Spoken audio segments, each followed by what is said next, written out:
Ciao, buongiorno. Very good evening everyone and welcome to another live stream. I'm Emmanuel, I'm an airline pilot, and today we're going to fly the MD-82. You guys voted for it, you guys made it win with quite a considerable margin after all, and so it is gonna be the MD-80. We're sitting here in Rome, Fiumicino, in the Alitalia aircraft, and we will be going out for a little 2-hour trip towards Turkey, Istanbul, on a promising VATSIM event today. And looking at the amount of traffic already flying on this route, it does seem like there is quite a bit of traffic already, so let's join the fun. Our off block is planned for past, so if anybody of you wants to join, then you are more than welcome to do so. As said, off block planned for past, and I'm very much looking forward to how this is going to work out. The reason it took a little bit longer for me to actually start with the MD-80 is because just after I got it, I encountered a couple of problems with the panel freezing up and the instrument hanging, but that should be solved with the current update. I did in fact not yet get to test it, so we'll have to see if it is actually solved, but that just makes things a little bit more promising. So for now, thank you very much for joining everyone, and I'm happy to see you guys here already, and I'm especially happy to see so many of you here already. So thank you very much. With that, we'll head over into our cockpit, or rather into our airplane, because we're upstairs. And the first thing we're going to have a look at is going to be our cabin. We can see our lovely first officer is already in the cockpit over there, checking some documents. But quick look into the cabin, and this is what we have. So, you can see, well, looks alright if you look at it from the front, but not really. Overall, we can see there is a very simplistic 3D model here of some cabin stuff. None of the switches are actually modeled, but nonetheless, the cabin is not the primary part of this simulation. But it is very nice to see this iconic 3-2 seating layout. So, quick look into the cabin, and one of the seats, this is what it looks like over here in the Alitalia MD-80.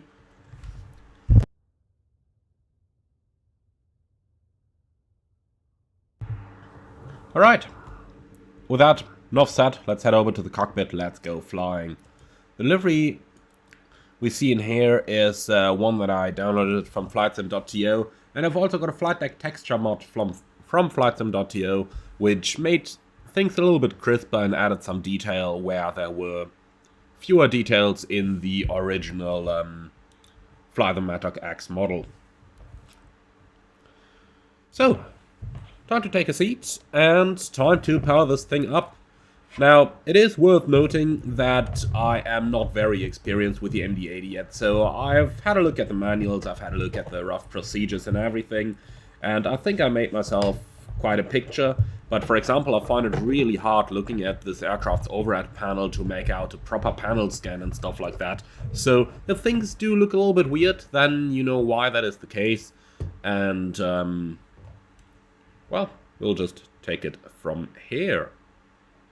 By the way, say hello to our lovely first officer. Nice to see they actually included the 3D models right in the cockpit. Something I would love PMDG to do as well.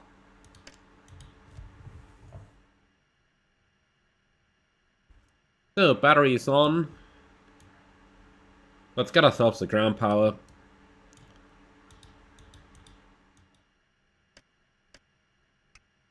Park and brake set. So, aircraft services, ground, GPU. And nothing happens. Why is that? Why can I not request a GPU? Can I get... Yeah, I can get air conditioning, but no GPU. Okay, well, then we are just gonna fire up the APU. Start pump, right aft main pump, and APU. Takes a little while for it to start, which apparently is absolutely realistic. So, here we go. And have a very careful listen, I believe you can hear it.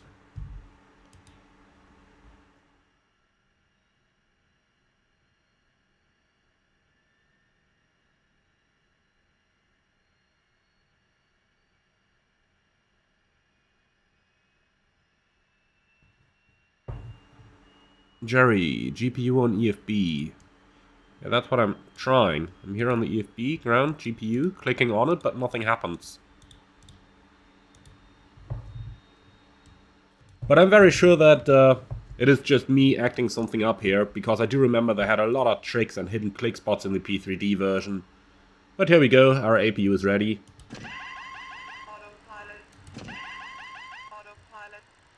That'll have to do as well.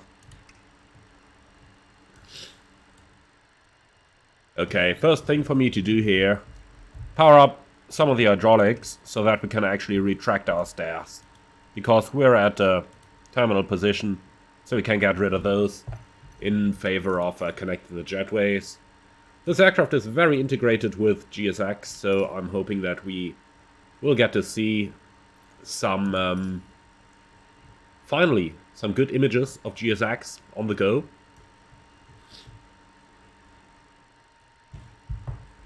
But no promises quite yet. Eileen Tudor, how often do you live per day? Well, as said, I'm on standby duty today with my airline, so I might be called to operate a flight at any moment. But unless they call me, I have time available, but I can't really leave home as well. That's why I'm sitting here doing all the live streaming today.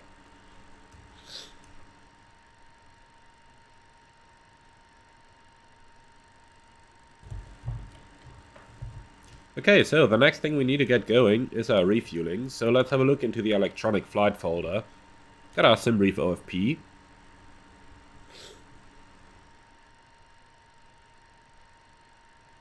Is that working? Yes, it is. Okay, so quick look into the weather. At Istanbul, we're looking at light rain showers, but that's it. And at our alternate, Ankara, things are looking good as well. Okay. By the way, excuse me if you hear some sounds in the background. Apparently a neighbor of mine just decided it's a good idea to get out some machinery and do some noises. So my apologies for that, but hopefully it's not gonna last very long. Okay, so I would say we have the full arrival in our flight plan already. So if you look at this, we see the full arrival is in. So we don't need much extra fuel. I would say we're happy to go at 10.6, 10.7. Due to the APU, make it 10.7. So, weight and balance. And let's get that from the SimBrief OFP as well. And in terms of the fuel, we just want to take a bit more here. So give me 2,300 in the center tank. And that should be plenty of fuel for our flight. So, GSX, you might come and start our refueling. Refueling truck is on its way. I absolutely love how well integrated this is. So, we'll get the fuel truck here, and the fuel truck will then progressively start to fuel up our plane. We only have 2,800 kilos of fuel in the tanks right now, so going up to, what is it, 12 tons, something like that, is going to take a while. Okay, so with that done, let's start a little bit of our flight deck setup.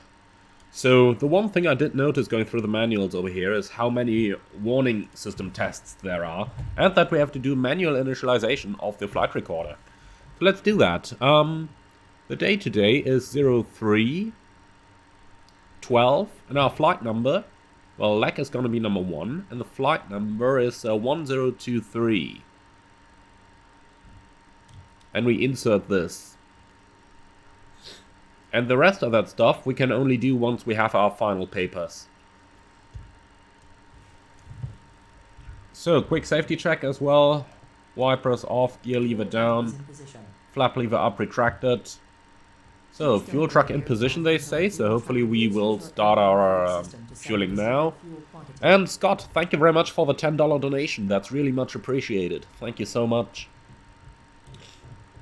Right, see, now they start their fueling. Okay, and we can turn the hydraulics back off. We don't need those anymore. Watch the pressure go down over here. Squawk, I'll put the default IFR squawk in. Flaps are up. And fire switches in. Okay. So, time to do a couple of those system tests. Headwind, shear, headwind, shear, headwind, shear. Tailwind, shear, tailwind, shear, tailwind, shear. Light slow. Pull up. Terrain, terrain. Pull up. So, any skip test, watch the warning panel up here. And we're getting 4 anti-skid warnings. Stall. Overspeed. ISFOD test, also working. So, destination field elevation, flying to Istanbul. Let's see if we can find that somewhere. Should be here in the EFF. And that was 325 for Istanbul.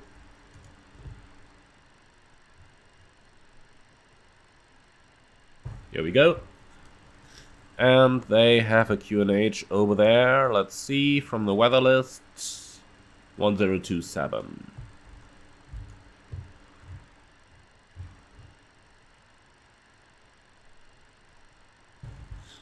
Perfect, so, annunciator light test. Make sure everything is illuminated that is supposed to be blinking now. Thank you very much. The door can stay open for now. PA and emergency light test. Emergency light on. Okay, thank you. Here you go, emergency lights are working. And armed. Windshield anti-ice on, fuel pumps, well, we'll keep that one for the APU for now. Galley power, I think we need to leave that off in the MD-80 actually. And generators, all good. Okay. Then we go forward with the glare shield.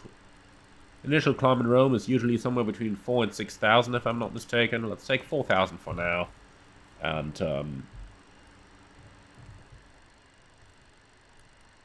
4,100. Departure runway, probably 16, but we'll get the ATIS in a moment. Let's just pre-select this. We don't expect to do an autoland today, but nonetheless, they say we do need to perform this test. So 109.3 both sides, press the autoland button, and autoland pre-flight test is in progress.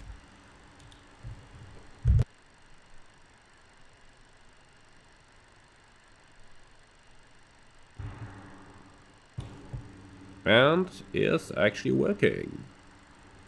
We'll just give it a moment to do this. In the meantime, standby instrument, you need to adjust this one manually. You need to pull it 2 times, otherwise that's not working.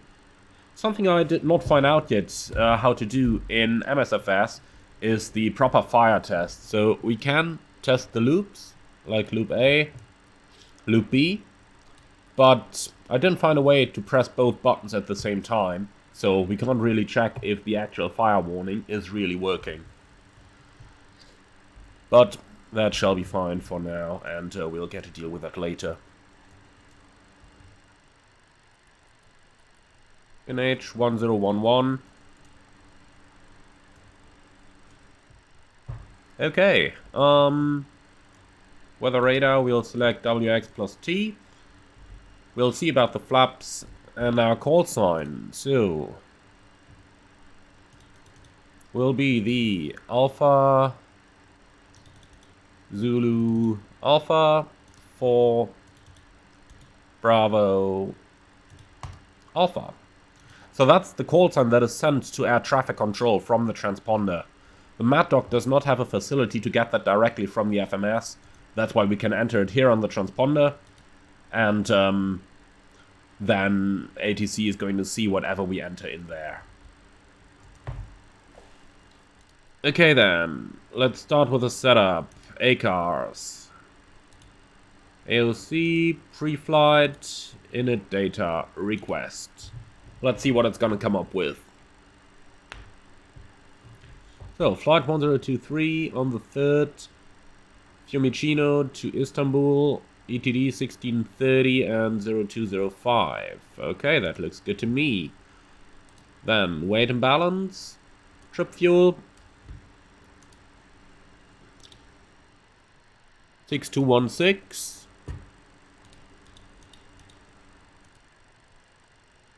Taxi fuel is gonna be 363.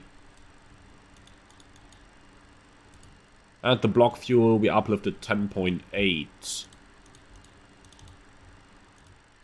Restricted takeoff weight. Well, we won't have any significant restriction here, so let's take the max takeoff weight from the plane, 66650.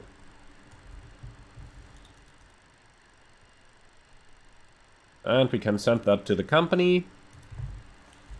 And finally, flight plan, let's request that one as well. Departure request, that should go directly to the VATSIM ATC, but before we do that, let's actually get our ATIS.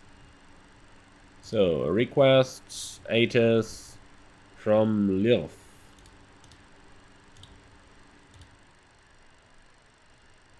Send. Okay, let's have a look at some of the messages. We just got a crew message and the ATIS. You have ATIS information Delta at time 1550. Type of approach, ILS Whiskey 16 left. Oh boy, too many messages coming in here. So, transition level 75070 at 8, 10 kilometers, scatter 3000, 12 degrees 1010, runway 2507 closed, due work in progress. Runway condition code 555, contamination wet, wet, wet. Nice, this is the very first time I see global reporting format in use on VATSIM. Very nice. Okay, expect 3 alpha arrivals unless advised by controller. Comply with star speed restrictions unless advised. High intensity runway ops after landing. Expedite vacating. Advise and contact that you have information Delta. Okay. Then we have a crew message here. That's preliminary weights. Okay, just gonna keep that. And finally, we do have our flight plan in here. But we don't need that quite yet. Actually, I just want to have a look at something. Oh yeah, it does tell us the en route times and expected fuel. That's nice. Perfect. So with that done, let's start our setup in here. Init ref index ident. We're on MD-82, current nav data, 217A engines. Slight drag factor, no problem. Okay. GPS position becomes the FMC position, and we're going from LIRF to LTFM.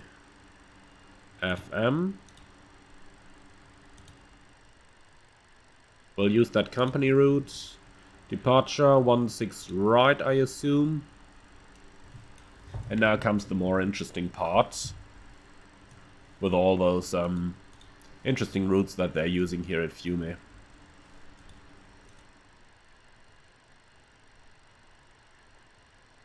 So, Cipro 5 Romeo. I have absolutely no idea what we can expect, so let's go ahead and... oops.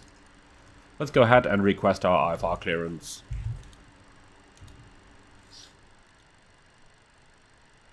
So, request... Actually, no. It's in pre-flight. Departure request. So we said we have information Delta. We're on gate... What are we? 409.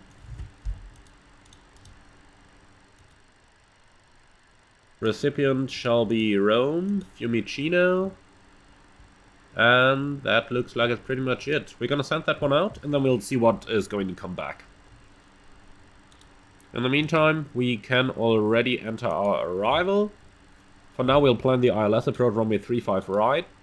And it's probably gonna be Zulu.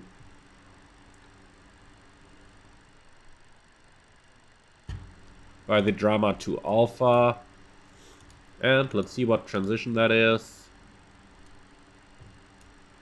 None. Okay. Well, nice. So that looks okay to me. And cost index, we're just gonna leave that where it is. Let's see, reserve fuel. 3.7.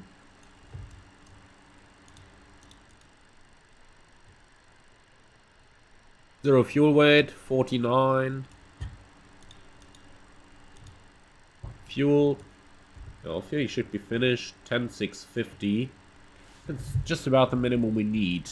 You omitted 150 kilos, but shall be good enough for me. So 10,650 it is. Well, it's on. Let's start our boarding. Boarding requested.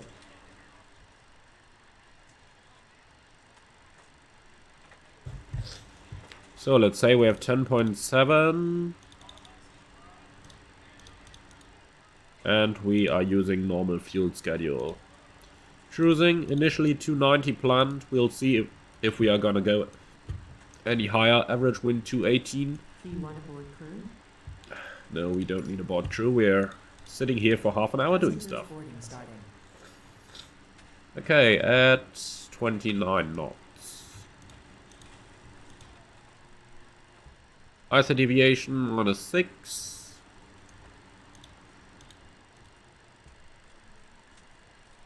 And the 6001 is transition altitude. Okay, that's our FMC setup for now. We just got another message, probably... Here we go. Our pre-departure clearance.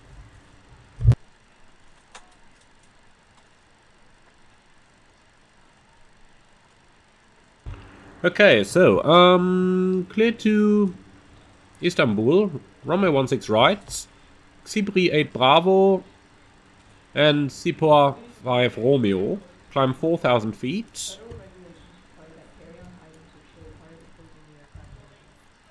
4,000 feet, squawk 5570.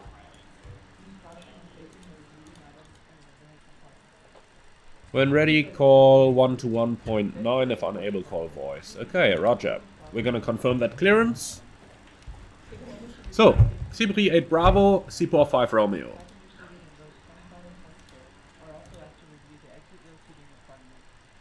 16 right. Xibri 8 Bravo and Sipor 5 Romeo. Here we go.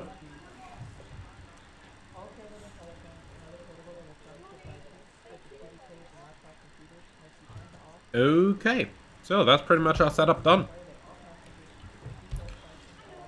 Let's go ahead with some of the performance calculations then. Fiumicino, they said runway condition code is 5, so we'll go with good. Let's get that weather once more.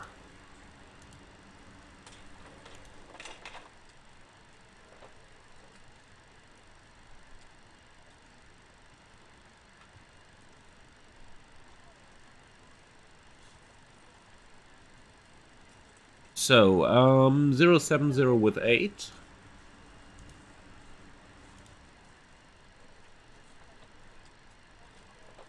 Temperature 12 and QNH 1010.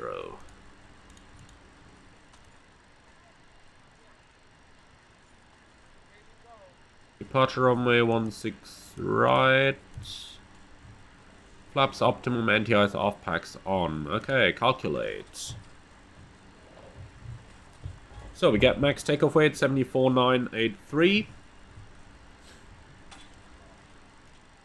And we have a gross weight 55,050 now, but we're gonna start with that as soon as we have received our final load sheet.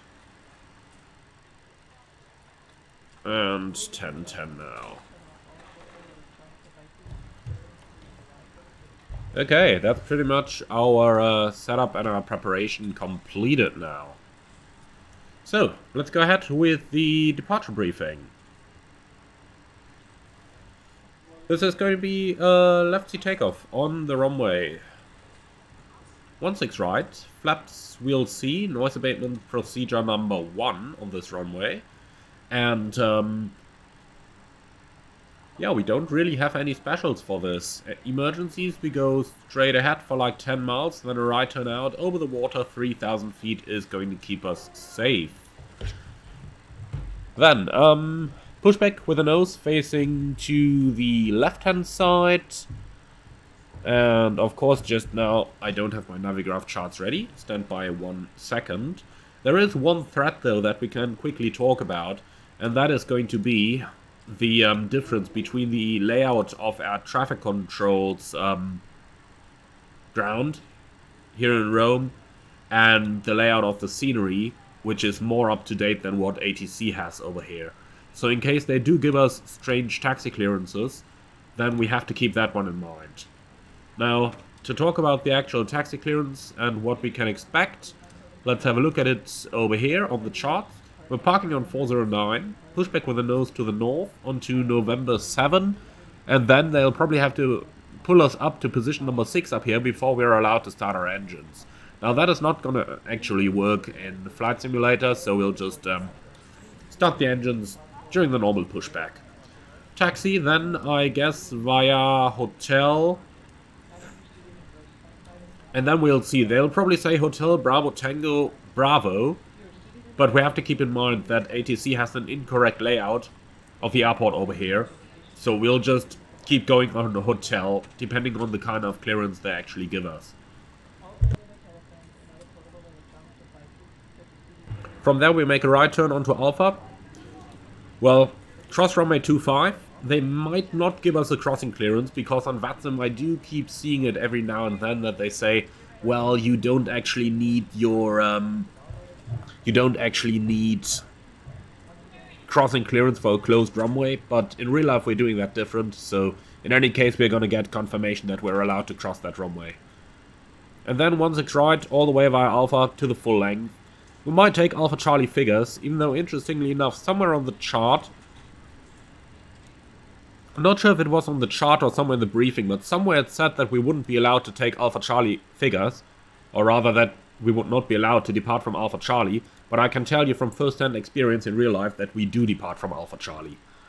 So, I would say we take a temporary runway shortening then of maybe 5, well, let's make it 600 meters, then we are definitely covered for Alpha Charlie. So in the EFB, runway reduction from the start of 700 meters. Okay, so that's this part. Then let's have a look at our standard instrument departure.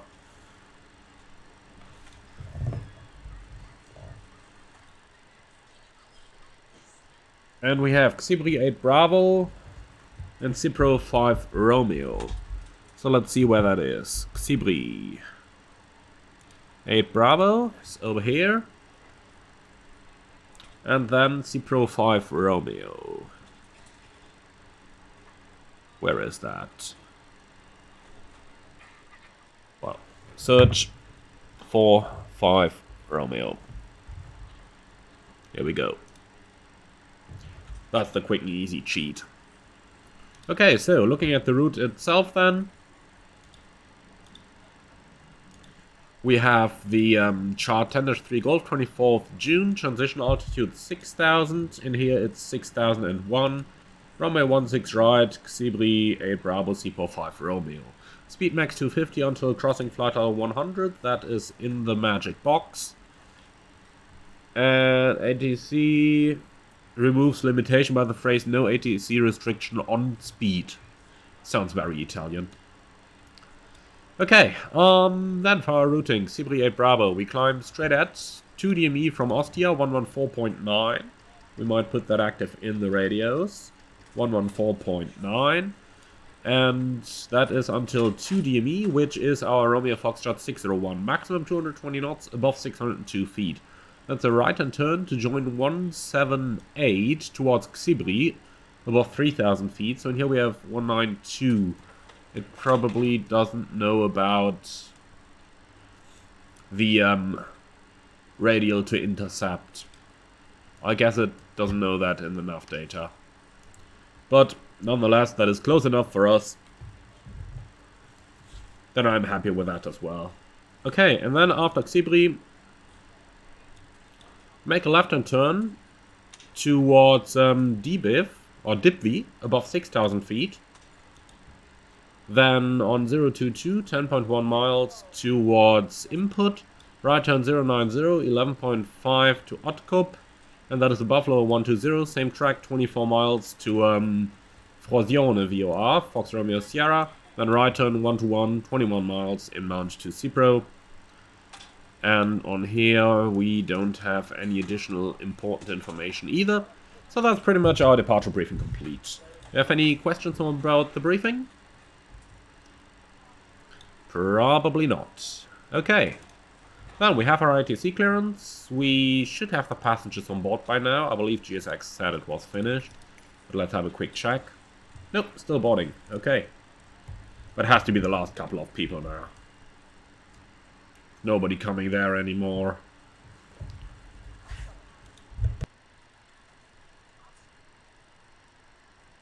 Generic Pilot 1, hi. A scenery for Istanbul Atatürk. I don't think so. I only know the one for the new Istanbul airport, and that is where we will be heading today. That's, I believe, from Scenery TR Design or something like that. Okay, Ruben, why the one in the transition altitude? That is to avoid the aircraft leveling off at flight level 60 rather than altitude 6000. Federal regulations require that carry-on items are still prior to closing the aircraft. Okay, a message here from the cabin. Even though I am wondering why they chime us instead of simply speaking through the open door. Well, and we do seem to have an ACARS message as well, so let's have a look at that. Or we don't. Is it a CPDLC message? No. Okay, then I don't know what just dinged us. Oh, here it is, the load sheet. Perfect. So, load sheet final for Alitalia 4 Bravo Alpha, 3rd December. Zero fuel weight, 50915.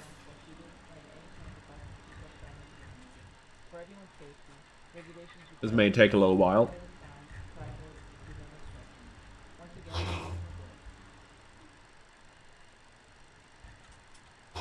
We'll be there in a second.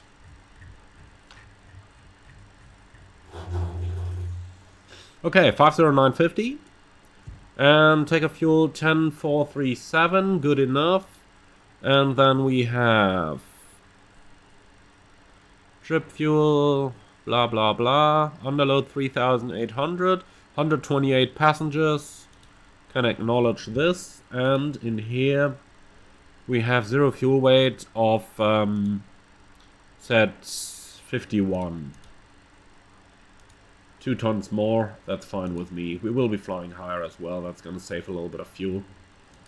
So 51 in here. And that shall be good. Okay. Then takeoff with 61.7. 61,700. Calculate, please. Gives us flaps 5.5 at 50 degrees. So, flaps takeoff. 50 degrees. And the flaps at 5.5. Gotta love this dial of flap selector here. And here we go. 5.5. And down here it's gonna be 5.5 as well, and the center of gravity.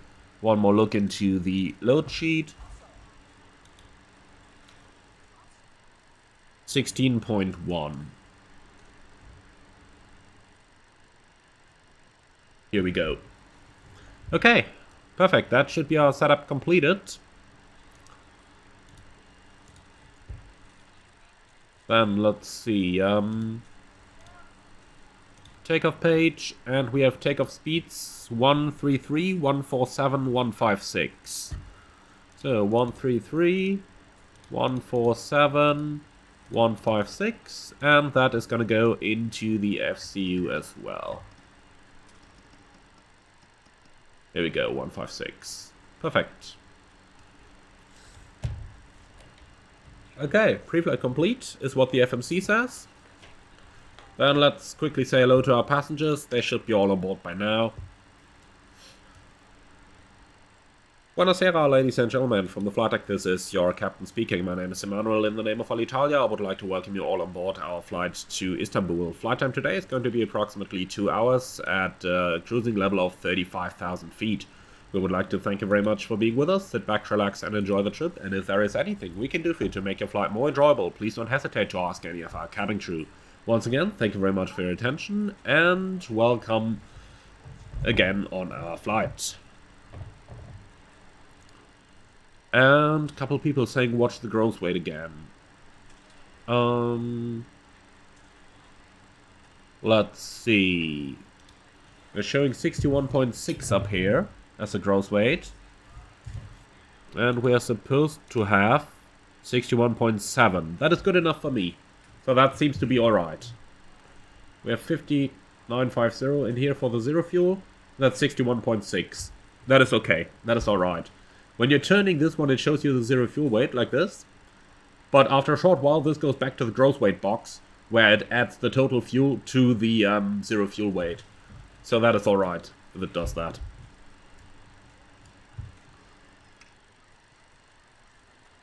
So let's get some air. And close the door. And let's request our pushback.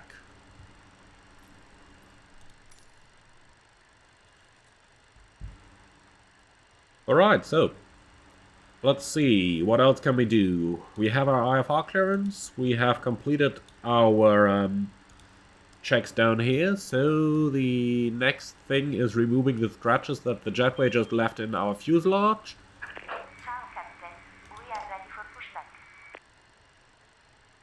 But apart from that, I think we have it pretty much all done. So let's get our checklist out and then we'll get going.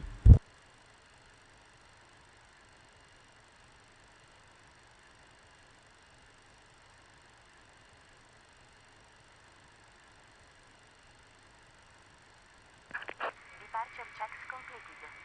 Bypass being inserted.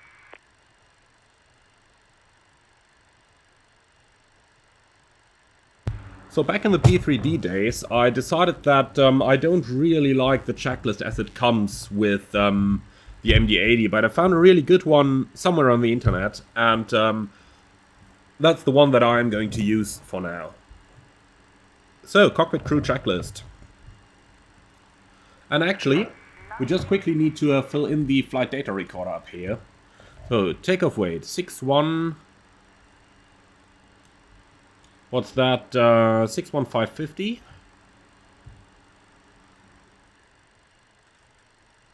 Center of gravity we set as 16. And we've got to put a 0 in here. Insert. Okay. So, standby GSX. Cockpit crew checklist. DFDR set. HRS alignment checked. FMS set. Emergency lights. Test now. No smoking. On. Windshield anti-ice. On. Engine sync, off, stall warning, tested, air conditioning supply, auto, position and strobe light, to both, I always forget that. Fire protection tested, TRI tested, fuel quantity, 10,600 kilos, altimeters, 1010 reading 40 feet, cross-checked, fuel shutter, closed, cabin pressure, auto, cockpit crew checklist complete. Right, with that said, let's get our pushback clearance on 1 to 1.9.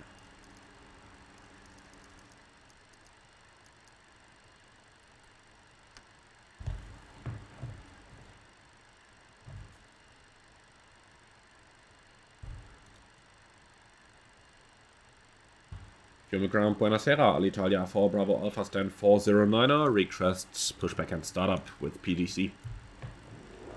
4 Bravo Alpha, Fiume Grande, low, push and start is approved, QNH 1010. Push and start approved, QNH 1010, Ali 4 Bravo Alpha. Totally forgot that they love to call Alitalia just Ali on the radios. Okay, so QNH 1010, push and start is approved, so let's get GSX to do its work. Man, I love the Italian accent. This guy is good. Okay, nose to the left. Right on Alpha, call 7 and contact Tower 1187. Have a good night, thank you. So, anti-collision is on.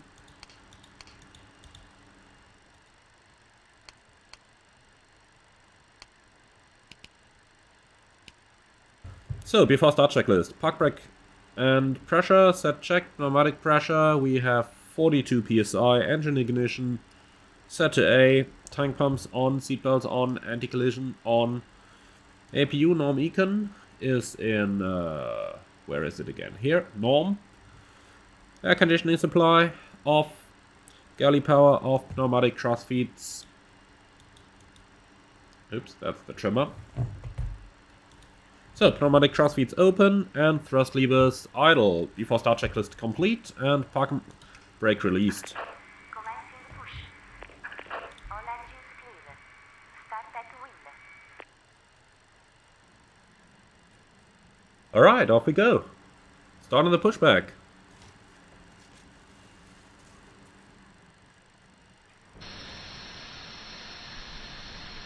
Road ground, Egan 655 ready for attack. Agent 655, attack holding point 169 via Charlie Foxtrot, Golf, Bravo and Alpha. Taxi to order point. So we're beyond the red line. 4, Let's get Golf, our engine Bravo, started. Alpha, Egan Starting engine number 2.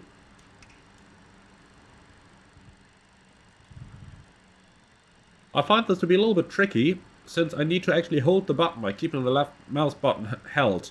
So the moment I release it, N2 starts to decrease again.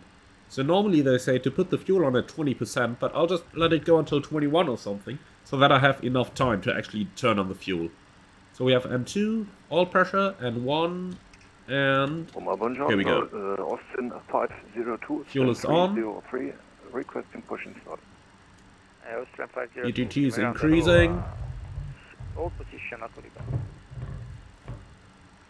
Holding position 4502. Papa Cloyd 23 Lima, request taxi. Cloyd 23 Lima, taxi holding point 16 right via Okay, starting number 1. Golf, Bravo and Alpha. Taxi holding point 16 right via Golf, Bravo and Alpha, Papa Cloyd 23 Lima. N2, oil pressure, behind you, it's an Airbus A310. N1. Wait, and push and start is approved. QNH 1010. Once again I let it go slightly above 20, so that I have time to turn the fuel on, like this. So fuel is coming. Normally you're supposed to keep the starter on until 45%, but I just can't get that to work. Like, the moment I release the left mouse button, the starter just goes out again. And fluidity. If you use the scroll wheel down on the starter switch, it will stick. That's a good tip, thank you. Okay, 2 good starts, clear to disconnect, and see you on the right hand side with a pin. Bye-bye. So, the generators are online. Ryanair 17 Golf, taxi holding point 16 right via Oh, November that's the one I'm looking for, not the Golf, batteries. Bravo and Alpha. Taxi holding point 16 right is November Echo, Golf, Bravo and Alpha. For everyone's safety, regulations require you to comply with all right signs, placards, and crew member instructions. To fasten your seatbelt, Flight control track. Full up, full down, neutral, full left, full right, neutral, rudders, left, right, neutral. And after start checklist. Electrical system checked, galley power on, engine ignition off, heater and static heaters capped, NEIs off, air conditioning supply, auto, door lights off, hydraulic system. Certainly helps if you turn this on. It's now on and high. After start checklist complete. ILE4 Bravo Alpha, request taxi. Lloyd 23 Lima, thank you. Follow the traffic. Holding point 16 right. Follow the traffic 16 right, Papa Cloyd 23 Lima. We can just set our bots ILE4 here. Bravo Alpha, taxi holding point 16 right via November Zulu, Golf, Bravo and Alpha. ILE4 Bravo Alpha, takes order point 16 right by November Zulu, Golf, Bravo and Alpha. Okay, so November Zulu, Golf, Bravo, Alpha. That should, if I'm not totally mistaken, just be straight out left turn, but let's have a quick look into the taxi chart before we get our airplane moving. So we're here 409, November Zulu, Golf, Bravo and Alpha. Okay, perfect. So that is as expected. clear on the left, and clear on the right.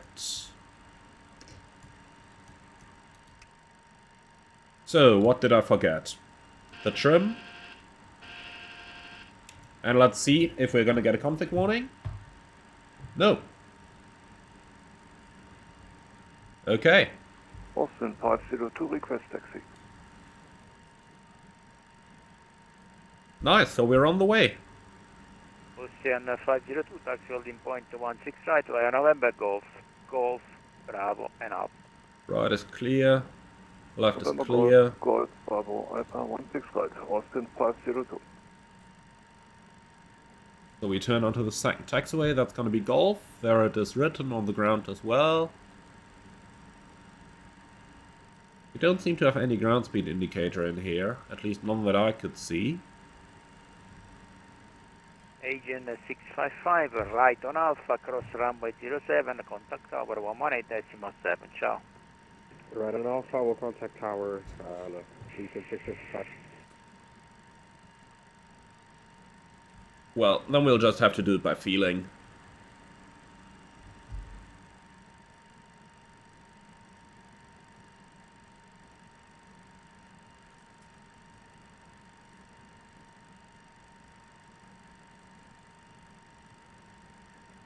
What I do find a bit strange is when I do the takeoff config test, the EGT just immediately goes up really high, like, see this. We're in idle. Now I put the thrust levers all the way forward for a moment and just see the EGT. That seems very unlikely to me. Not saying that it has to be unrealistic, but it does seem unlikely.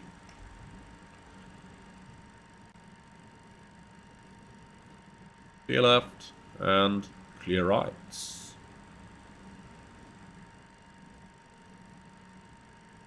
Okay, let's do a quick review of the takeoff briefing. It's gonna be a left seat takeoff, runway 16 right, flaps 5.5, noise abatement procedure number 1, so acceleration is gonna be at 1,000 feet. And the SIT is leading us straight ahead with a right turn out and climbing to an altitude of 4,000 feet, which is now armed as well. That's gonna be a big threat for today's departure, that we actually have to arm the altitude every time. Otherwise it's just gonna shoot right through it. So that's a bit of a thing to watch out for. Yeah, and that's pretty much the review of the departure briefing completed. Emergencies, anything, we can go straight ahead with a right turn out, and that is gonna lead us right over the water. Any questions? Probably not. Okay. So, clear left, clear right. We're going like half right here, but still straight ahead all the way to the end, and then we'll make a right-hand turn on Alpha. I do miss some sort of taxi sounds in here, so this is much too quiet. Ali 4 Bravo Alpha, right on Alpha, cross runway 07, contact tower 118.7, ciao. Right on Alpha, cross runway 07, 118.7, Ali 4 Bravo Alpha, ciao. Okay, so that's right on Alpha, confirm clear to cross runway 07, affirm clear to cross.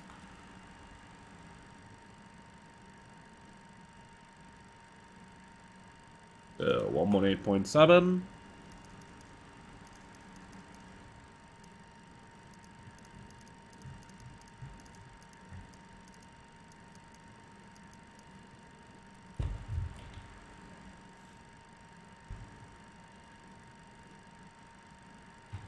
Hume Tower, ciao, Ali 4 Bravo Alpha, ready for departure, able Alpha Charlie. Ali 4 Bravo Alpha, ciao, Alpha Charlie, approved, taxi Alpha Charlie, Taxi Alpha Charlie, Ali 4 Bravo Alpha. Okay, taxi checklist. TRI ART, on, V-Box. Ali Charlie 4 Bravo Alpha, please, squawk 5373, sorry for that. Squawk 5373, Ali 4 Bravo Alpha.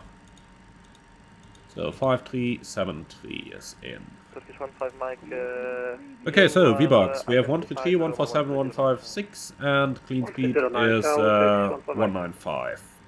Flight FGS set, flight controls checked, slats flaps 5.5, takeoff. Takeoff briefing and data performed, taxi checklist complete.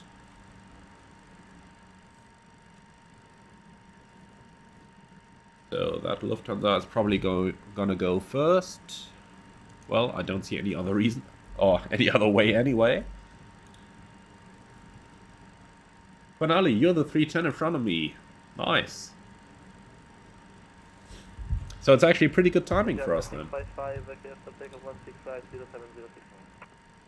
for takeoff. And Andrea, Eagle ART 625. should be off if using flags. Okay, thanks. Line up and wait, 16 right, Hapag 23 Lima. ART in up, I guess that's associated then. Cancelling master caution. I thought I'd read that somewhere, but it does make sense. Now we're getting reduced EPR limit on here as well. Oh shit, and I missed off at Charlie. Alitalia 4 Bravo Alpha, sorry we missed off at Charlie, we're going to the full length. I noticed. Take Alpha Alpha, sure. Alpha Alpha, 4 Bravo Alpha, sorry. Note to myself, I shouldn't read YouTube comments while I'm taxiing an airplane. So he said Alpha Alpha, that is straight ahead. There it's written. Oh, buonasera, Austin, Part 02 and Alpha. 502 Ciao, Frost 07, continue Alpha Charlie Alpha. Across 07 and Okay, so we departed behind an A310. In other words, we will need to apply wake turbulence separation for a heavy aircraft. And Andrea, you turn it back on when pressing climb. Perfect, thank you. Are you above Alpha Charlie? We can accept Alpha Charlie, thanks. Roger, Alpha Charlie, Okay, park brake set. Probably gonna spend a short while here now with the heavy aircraft in front of us. Agent 655 identified Roma 1309.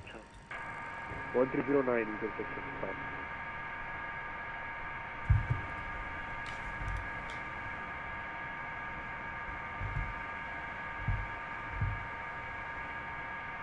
Brian, the aircraft is a handful and some more. Yeah, indeed. Alpha Glory 23 Lima, clear for takeoff 16 right, window 7069. Clear for takeoff, 16 right, Hapag 23 Lima. Ali 4 Bravo Alpha, Postmont Charlie, line up and wait 16 right. Oli 4 Bravo, mode Charlie, line up and wait, 16 right. Okay, so mode Charlie is on. Interesting, so apparently they don't set mode Charlie in the pilot client when you set the transponder alt off in the cockpit. Might have to raise that with the developers. Anyway, before takeoff checklist. Trims, 0 set. Fuel heat. Off. APU air, off. Pneumatic crossfeeds, closed. Brake temperatures, down there, checked. Engine ignition. Oh yeah, we have to put that one to both for the takeoff. Okay, it's on both. EOAP, checked. We only have the ART in up, and that is associated. Before takeoff checklist complete.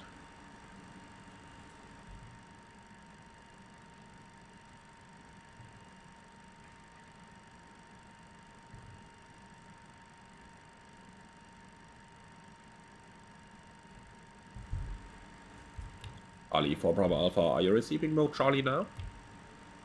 R70. Out here. Alpha Glory 23 Lima, Roma 1309, ciao. Okay, 1209. Roma That is gonna be the 1309, departure thank you, frequency evening, now. Hapag 23 Lima. Alitalia 4 Bravo Alpha. Oh, disregard, sorry.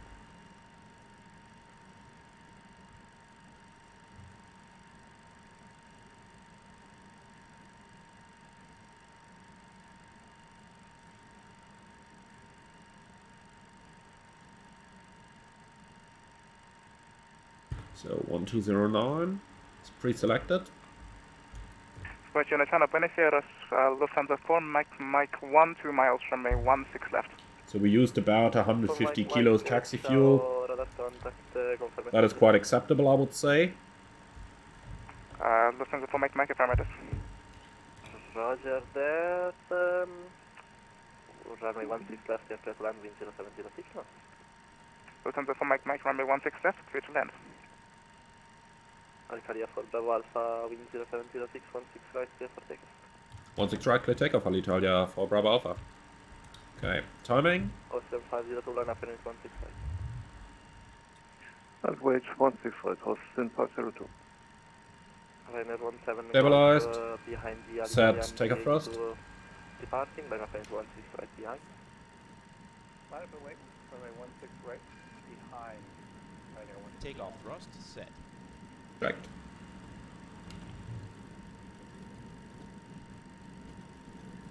Clear. Back. 80 knots, cross check. Checked. I'm saying too many checked here.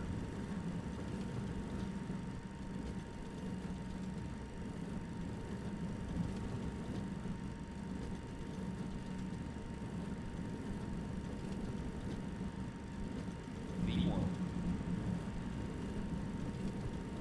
Rotate.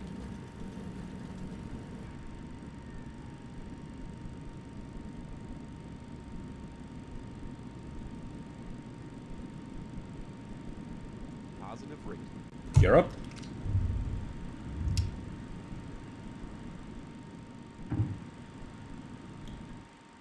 Gear up, lights out. So, time for quite a bit of trim. Ali for Bravo Alpha, identified Roma 130 right. 1209, Ali 4 Bravo Alpha, ciao.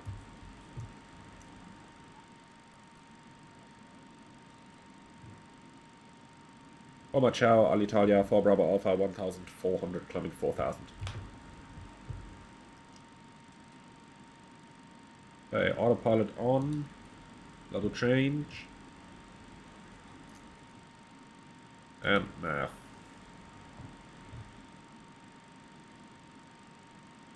Oh, is nav not engaging? Now it is. 1309. Probably is. Roma, 1, Yeah, that sounds better. decimal 525.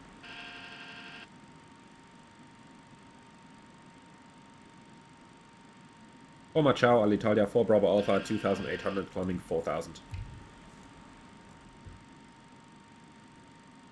Okay, VNAV. Climb thrust. RT on.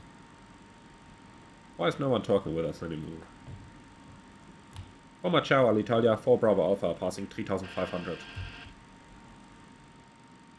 Alitalia for Bravo Alpha, Roma Ciao, radar contact, continue climb flight level 110 for now. Continue climb flight level 110, Alitalia 4 Bravo Alpha. Okay, set. 110 arms, spin off climb, flaps up. Tango Echo Oscar, VOR. Flap 0. 10 degrees. Slaps retract. Tango Echo Oscar not on our flight plan, Turkish 15 Mike, we have Tango Sierra Lima. I'm sorry, sir. You should have Tango Echo Alpha. Yeah, we executed a direct to ITCAM, so it's gone, but we can initiate. Tango Echo Alpha for Turkish Alpha Lima. Yes, thank you very much, sir. Let's turn the lights off, they really make a lot of resistance there. Okay, after takeoff checklists. And before we do that, the hydraulics go to low and turn the electric pumps off there. So, after takeoff checklist, brake temperature, checked, landing gear, up, no lights, flap sluts, retracted. Alitalia 4 Bravo Alpha, direct IPMUT. Direct IPMUT, Alitalia 4 Bravo Alpha. Okay, direct to IPMUT. Stand Turk 4 Kilo X-ray, flight level 80 inbound Austria. Nav track. Okay, so, engine ignition. We keep it on for now as we'll need the NTIs in a moment. Fuel tank pumps on, altimeters, set standard. Turk 4 Kilo X-ray. Okay, passing 63, climbing 110, after takeoff checklist complete. So let's see, there was something... Oh yeah, we do have via Weather radar. Heading 215. So let's see how good that one is actually gonna be. I did read something that they implemented it, but I have no clue how good that is, so let's have a look at it while we are inside the weather. If I just put this all the way up, it changes. Italia 4 Bravo Alpha, continue climb flight level 290. Alitalia 4 Bravo Alpha, climb flight level 290. Okay, set. 290 check. 17 Golf, fly And let's just put that direct on top once more. Not supposed to delete yourself, my friend. So, Ipnot, insert, execute. So let's play with that weather radar. It does seem to react to my inputs, even though I have no idea what it's actually showing. Let's see, weather at my level. Roma 132.525, sorry sir. 132.525, weather do not touch up. Agent 655, are you still with me? Let's go all the way down. See what we're gonna get then. Agent 655, contact Roma Like this. 132.525. And per passing 100, let's do the 10 checks real quick. 525. Our fuel is almost balanced. With 6 pumps on, lights off, APU is up here, off. Air condition and pressurization. We have 4 point a bit, slightly climbing and set. Fasten belts, stay on for now. Recall check, 1 to 1.5. Climb flight level 290, Sun Turk, 4 kilo X-ray. Sun Turk 4 kilo X-ray. 1 to 1.5 monitoring, 10 checks complete. Left heading 175, Sun Turk, 4 kilo X-ray. Austrian 502, Roma shower radar. Okay, so one more attempt at the weather radar. Now it's just showing below us. Let's try to get that up once again. So we would normally want something like 3 degrees nose up or so. Direct Romeo Mike Charlie, please. Direct Romeo Mike Charlie, Austin 502, grazie.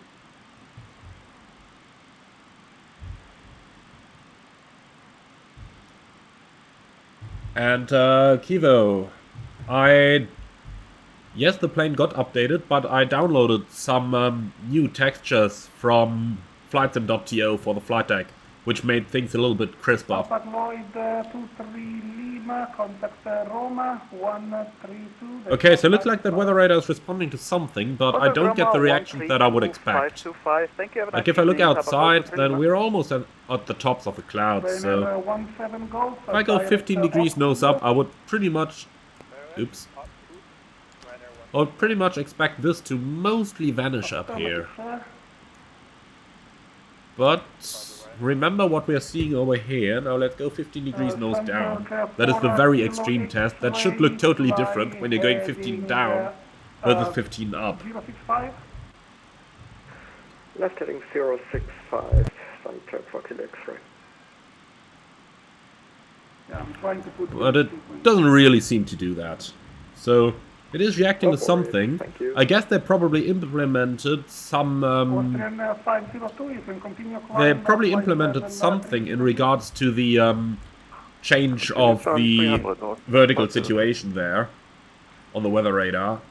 I mean, there was something in the SDK, but whatever they implemented doesn't really seem to be giving me indications like what I would expect from a real-life weather radar. But that's fine for now. In the end, it does have the 2D overlay, and after all, that is still better than nothing.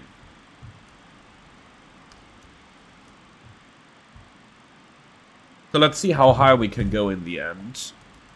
Cruise level, optimum 346. I would say 350 sounds like a good level then for us. The only problem with that is, with the route they gave us for this event, we only got a low-level route in Italy, so technically speaking we have to stay below 305. That's why 290. Contact Roma 132.525. 132.525, Alitalia for Bravo Alpha, ciao.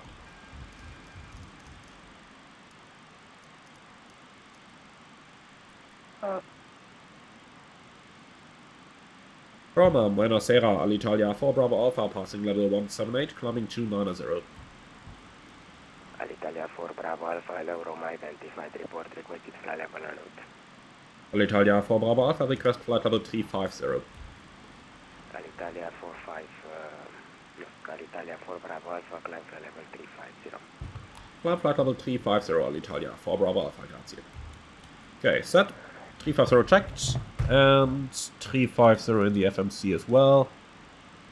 Max out 339, yeah, that is much too conservative. So 350 it will be.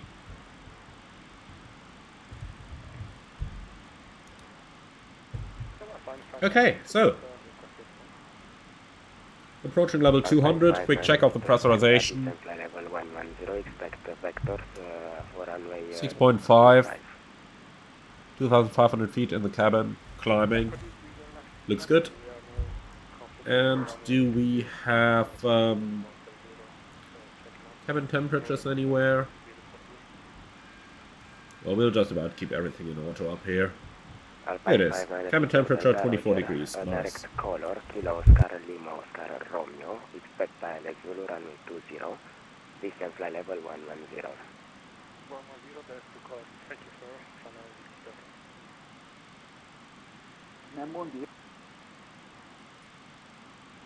Alright. So, cleared up to cruise level. We are monitoring 1 to 1.5. Can set the auto brake off. And that's pretty much it. So now, sit back, relax, and enjoy the flight, everyone. And William, it would be awesome to have a tutorial for the Mad Dog like you did for the A310. You helped me learn the 737 and A310. Yeah, I might think about it. First of all, I have to manage to learn this plane myself. Like, what the SOPs you're seeing right now are really, not like 100% correct. They are a hybrid of what I remember from flying this plane earlier, and the panel scan I made up myself because I find this rather hard to do a proper panel scan on. But I'm still learning. I am reading those manuals, so we'll get there eventually. And I think we can release those passengers as well. Let's put the no smoking into auto as well.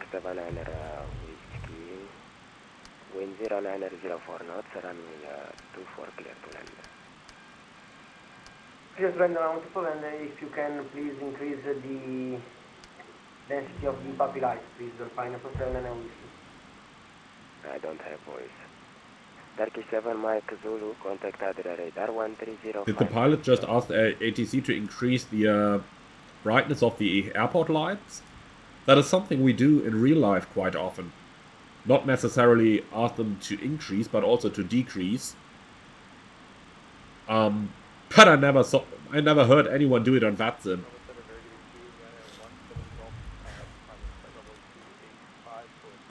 Right, so as we're climbing out, let's have a quick look into the wing views, shall we? Arrow 2312, proceed direct to Paddock.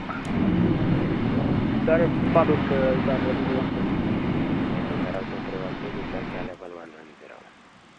Does it actually have any? I know you guys like them so much. Let's see. No, it doesn't seem to have any defined. Okay. Well, if it doesn't have any defined, then we might just about have to create our own. So. Oh, what's the temperature? Minus 11. Let's put the engine anti-ice on for a second. Engine anti-ice on. We'll go to the cabin to have a look at the wing views in a moment, okay? Just quickly flying the airplane through this little layer of icing conditions here. What's the OAT actually? Austrian 501, contact minus 38, okay, so another 1,000 feet in the climb or so, and then the temperature is below minus 40, and then we don't need anti-ice anymore. Whiskey Juliet, descend flight level 190 by retap. Descend flight level 190 by retap for Ryanair 3 Whiskey Juliet. Robert Ryder, good evening, function for conduct for testing 2304-2900. Scandinavian 692 monitor Unicom, Hado. Unicom 122.8, Scandinavian 692, ciao. Center 4 Kilo X-ray, hello. Now the click spot is gone. Level 390, redirect to... Oh no, with a right click you can actually still flick through the different ND modes here. Nice. And that will probably work on the TCAS modes as well. Yep, it does. Alitalia 4 Bravo Alpha, direct Ectol. Direct Ectol, Alitalia 4 Bravo Alpha. Grazie. Okay, so direct to Ectol. 228, climbing 300, position fever. Execute. Held off available. 502, good evening. Nav. Radar identified, climb fly level 380. Silkan 380, then 502.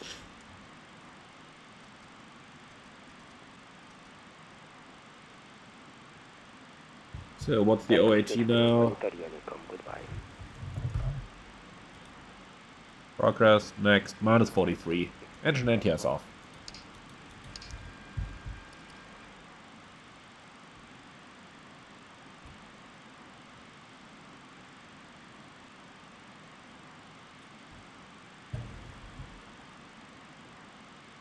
What? No, those lights aren't illuminated, are they? No, that must just be the reflection. Yeah, that's the reflection. No problem. Roma, good day, Runway 6, Mike Whiskey, climbing flight level 210, inbound to Athena.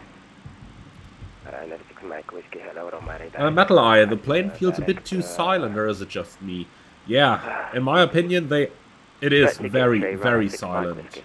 In the taxi, we didn't have any taxi sounds, and Ray is totally correct when he says the engines are far back, so the cockpit is pretty quiet as a result. But nonetheless, number one, you should hear them, even though just very quiet. But you should also have, especially the sound of the wind, and a little bit more of avionic fans and stuff. In preparation for this live stream, I watched quite a couple of cockpit videos from the real MD-80, and it was rather loud in the cockpit. So, of course, you cannot directly compare the volume of a YouTube video with what you get in your flight simulator, but my personal guess for what they did is to simulate the sound of the aircraft as a pilot would hear it through an ANR headset. So I'm guessing that they actually simulated us wearing our lovely Bose A20 with the active noise cancelling turned pretty much to the maximum. And if we do assume that to be the case, if we do assume to be wearing a headset with noise cancelling, then I would say the sounds are pretty well done. Because this is pretty much what it sounds like when you are wearing a noise cancelling headset. It would be very nice though to have the option to switch if you want to wear that headset or not. Because this way, you know, things are very quiet in the simulator here. And it does feel a little bit strange to me that I am simulating to wear the headset while I actually have nothing on top of my head, you know? So that's a little, yeah, a little strange to say. But overall, I guess they are simulating the sounds as the pilot would hear them. So, the sounds with the headset.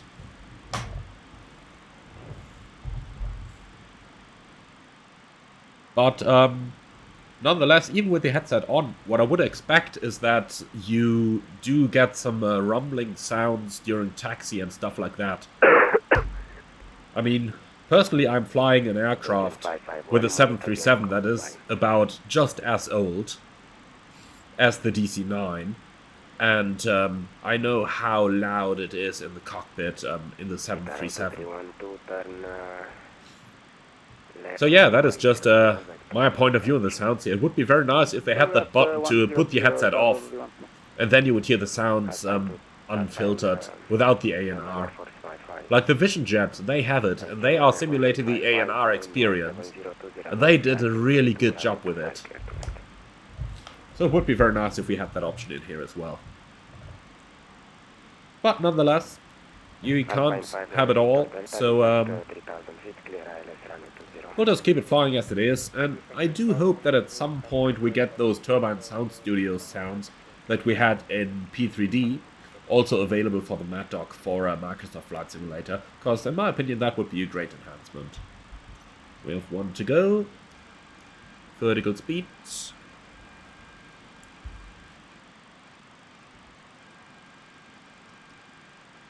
And let's go 0.77.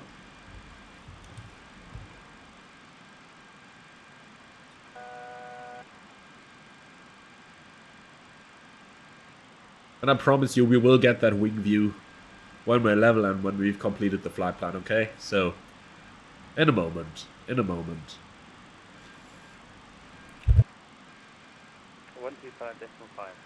Ryan FC.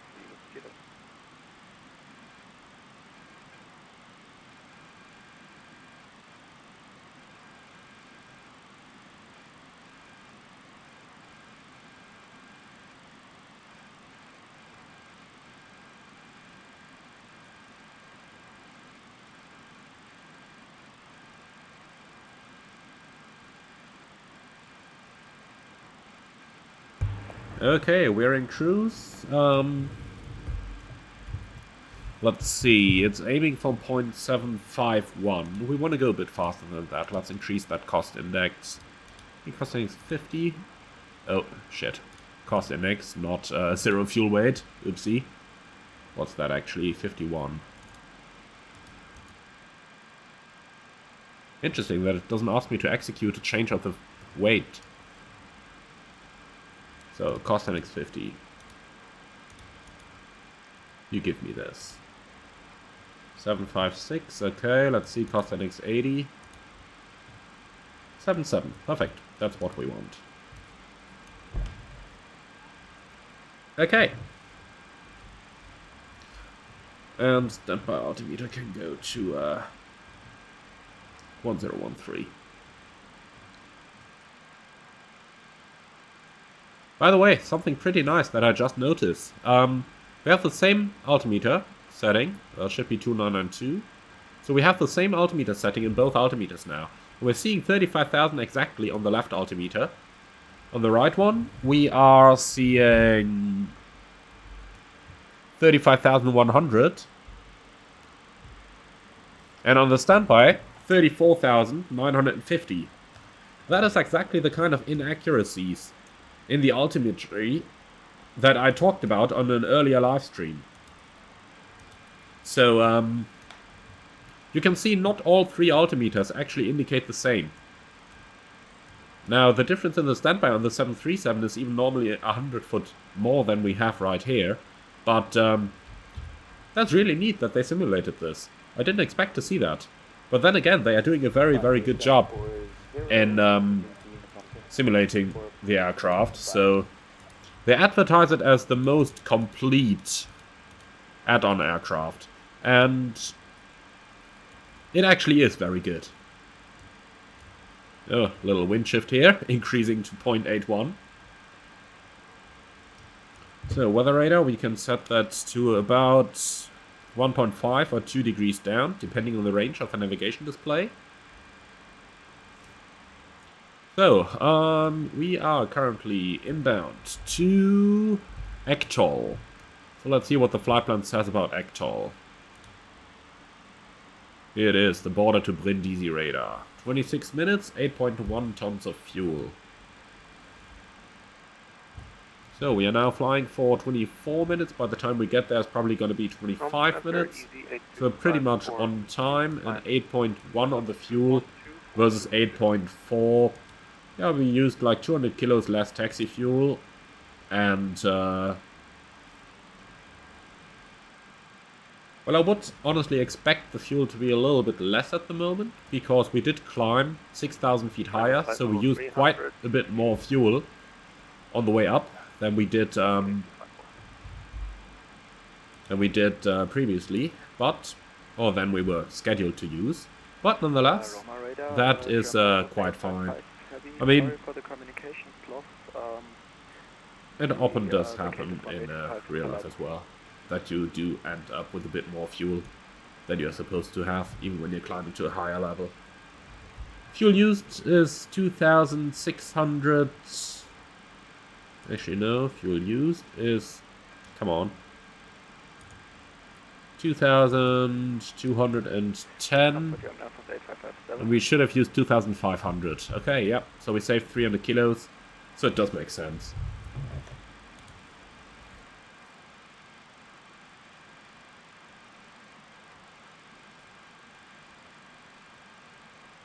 Master caution.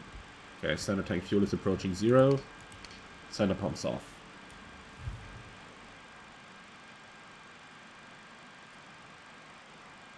Right, so we have made it up to cruise level. I don't know how often I promised you that wing view, but we are finally gonna do it now.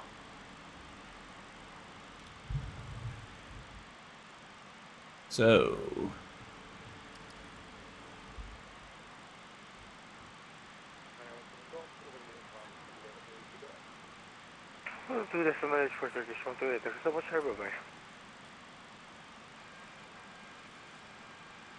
Quick look from here, what it looks like from the front, but you don't actually see too much. Which has to be quite nice for the passengers if you have that unobstructed view outside without the wing or the engines ahead of him.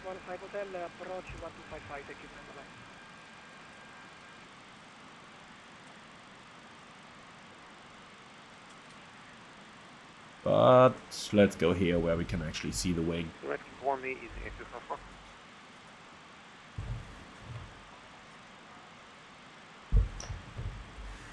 Weather hello, Turkish 5, Bravo Oscar, and flight level 2900.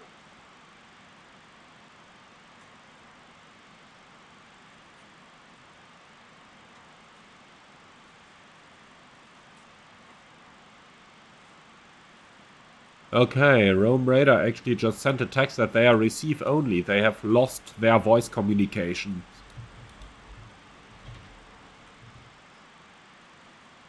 Well, in that case, we might just about try a lock on CPDLC. Let's go back to the flight deck. Let's lock into CPDLC and see if he can receive that. According to his controller information, he should be able to.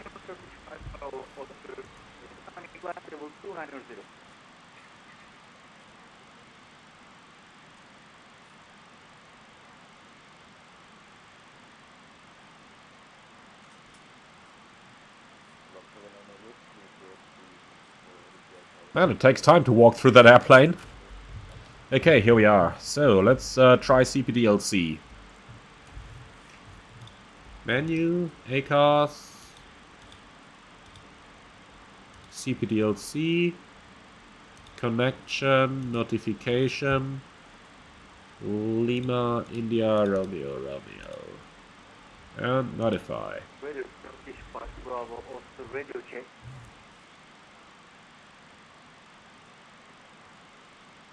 Turkish 5 Bravo Oscar from Alitalia 4 Bravo Alpha. Rome Radar is receive only. You have gotten a reply via text ATC.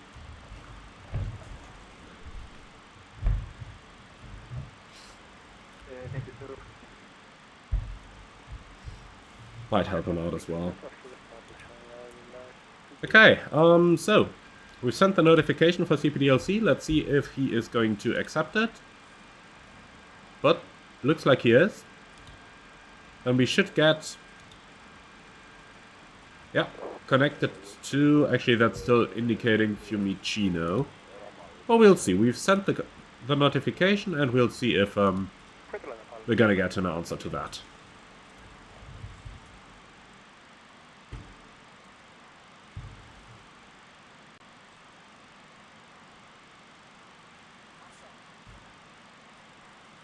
Target Baduk, descent 3000 feet and clear the approach runway 25 with a reducing on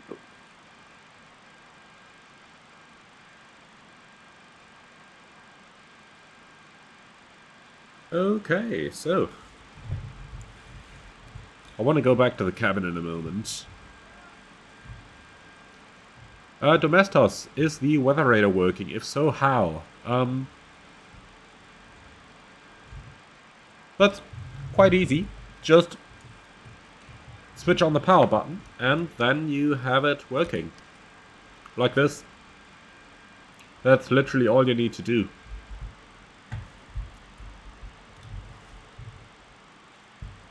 And the electric brain, you might want to slow down a bit. The MD-80 is better off flying 0.72 Mach, 0.72 to 0.76 as it sips fuel compared to a 7.8 or Mach 0.80.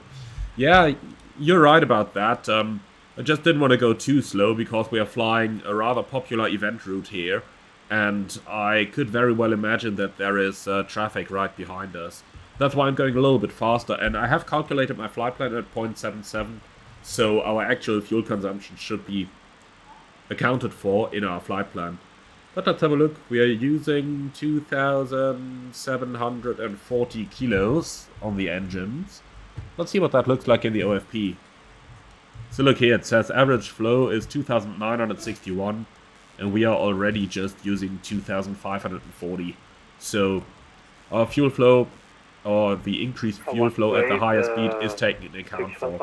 But thank you very much for telling me, because I am new to this airplane as well. I'm still learning it as we are flying along. So TCAS, we can set that one to below.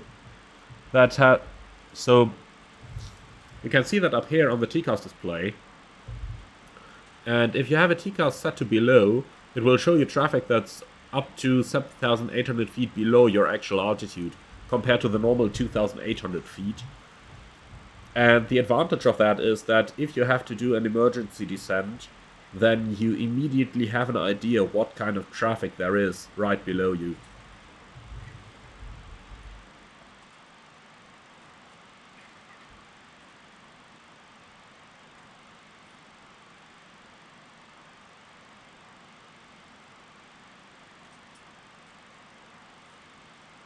Okay.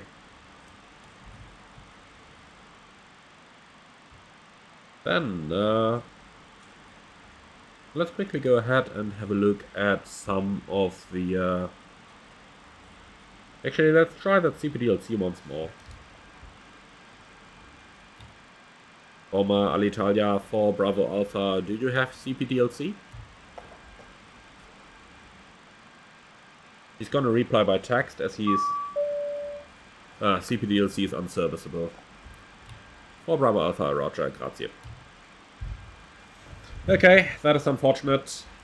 So no CPDLC for us. Did anyone else of you notice that when you're looking over to the FO instruments from the captain's side, they're sometimes just shown black? Like here on the speed indicator, the RMI, or the clock?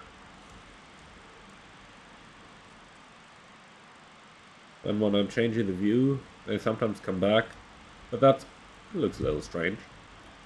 Unicom for AZ 254, thank you, have a good night.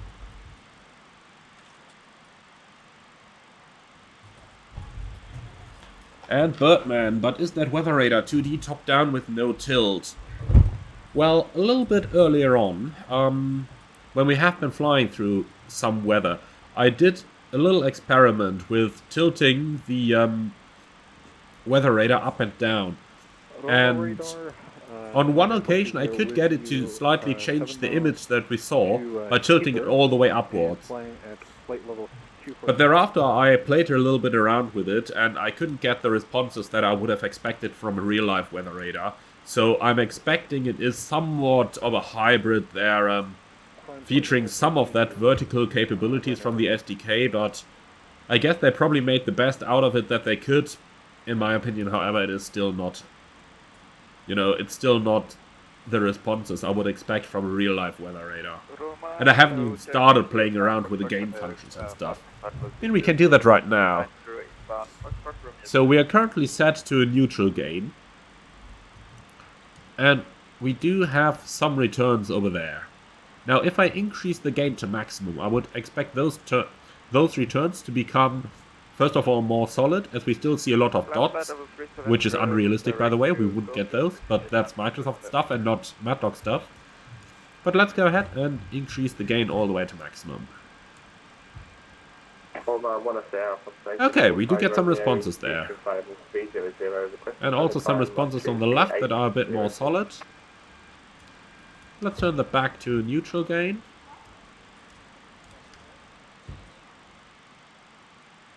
So we do get some sort of a response there.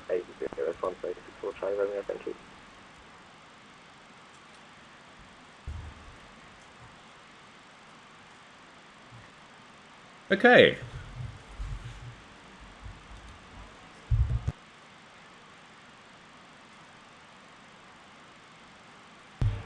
And Saren, are the engines really this silent? I know it might be realistic, but we need the roar of the engines.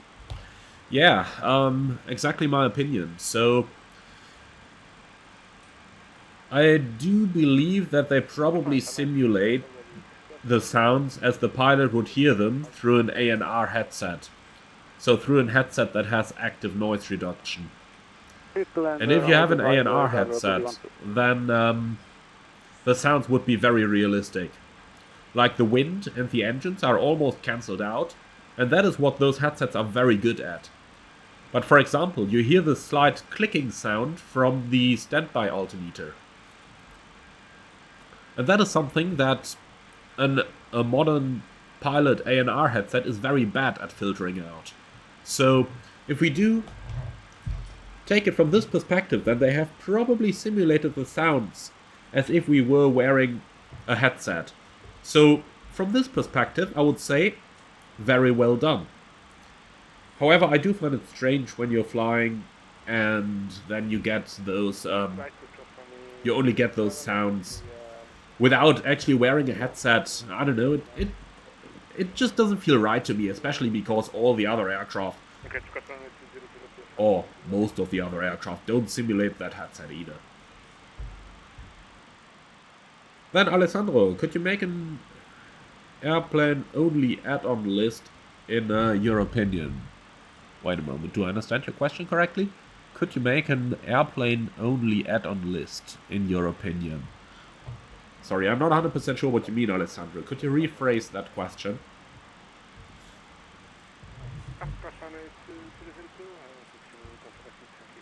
Then, someone asked me if I could provide a first opinion from what I've seen so far. And this first opinion is largely going to be based on my experience with the MD-80 in P3D. Now, the systems are the same. So that means that Roma radar, Ryanair 54 Romeo with you, flight level 35. So that means that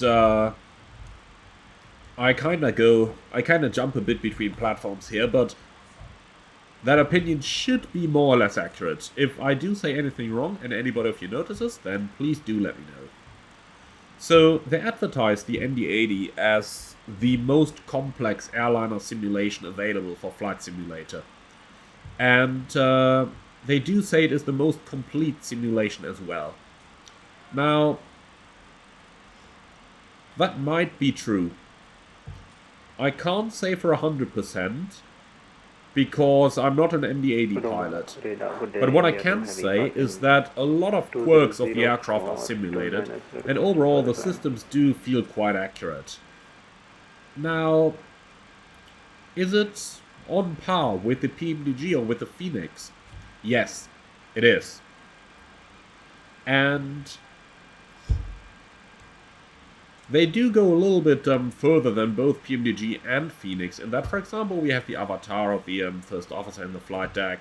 We have a couple of maintenance stuff, and I do remember their where is it actually? Aircraft services maintenance. So we can do some stuff over here as well. And in the load manager from INI, we can actually set a lot of stuff on the hold item list. So we can render a lot of stuff inoperative. And if we do that, then it actually sticks inop stickers in our flight deck and stuff like that. So that is pretty cool. And that is something that neither PMDG nor Phoenix do simulate. Apart from that, the airplane seems to be pretty much fully simulated. At least I haven't found any inoperative switch yet. I cannot really emphasize on how accurate all the responses to the switches are, but at least according to the product manual, every single one of them is pretty much completely accurate. So that is what my first impression pretty much represents as well. The systems of the plane are really well simulated. We see a lot of the quirks of the plane actually behave like they are supposed to. The handling of the aircraft feels really good. It taxis fine, it flies fine. My only big down point, in my opinion, is the sounds. Because even though they might have decided to go for the ANR sounds, in my opinion that's not the right decision. Now, do the sounds sound good for what I would expect with an ANR headset on? Yes. Except for the taxi sounds. During taxi I would expect a lot more rumbling. So the taxi sounds, in my opinion, were not realistic at all. Thank you, good evening. Is that overall a good soundscape? Well, it probably is for what the developers intended to be, but personally I am not so happy with the sound, so I would have liked them to simulate the version without the ANR headset, and that would, in my opinion, have made the airplane better.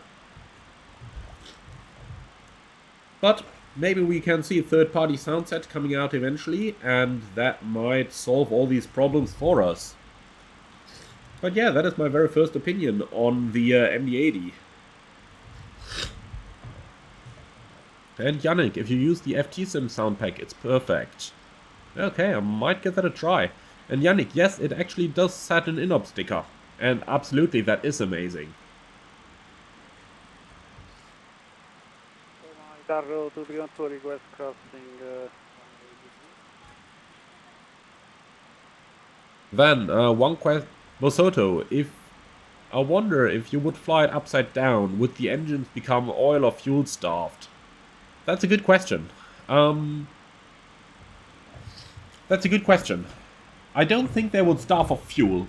Now, that is not because of system-specific knowledge on the MD-80, but because aircraft or commercial jet aircraft have to be built to sustain -1 G. So -1 G is pretty much flying the airplane exactly upside down, and the engines must continue to run like this. And the same should go for the oil as well.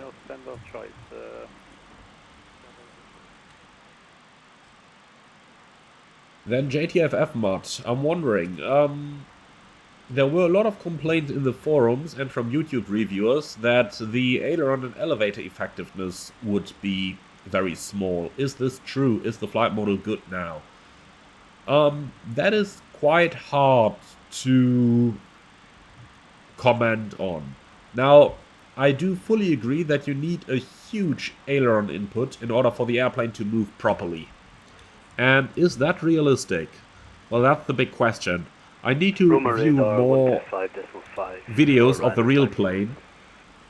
So I need to view some more just planes and whatever videos. But you can do the same. Like, just look at some of those videos. There are a lot of MD-80 videos available on the internet.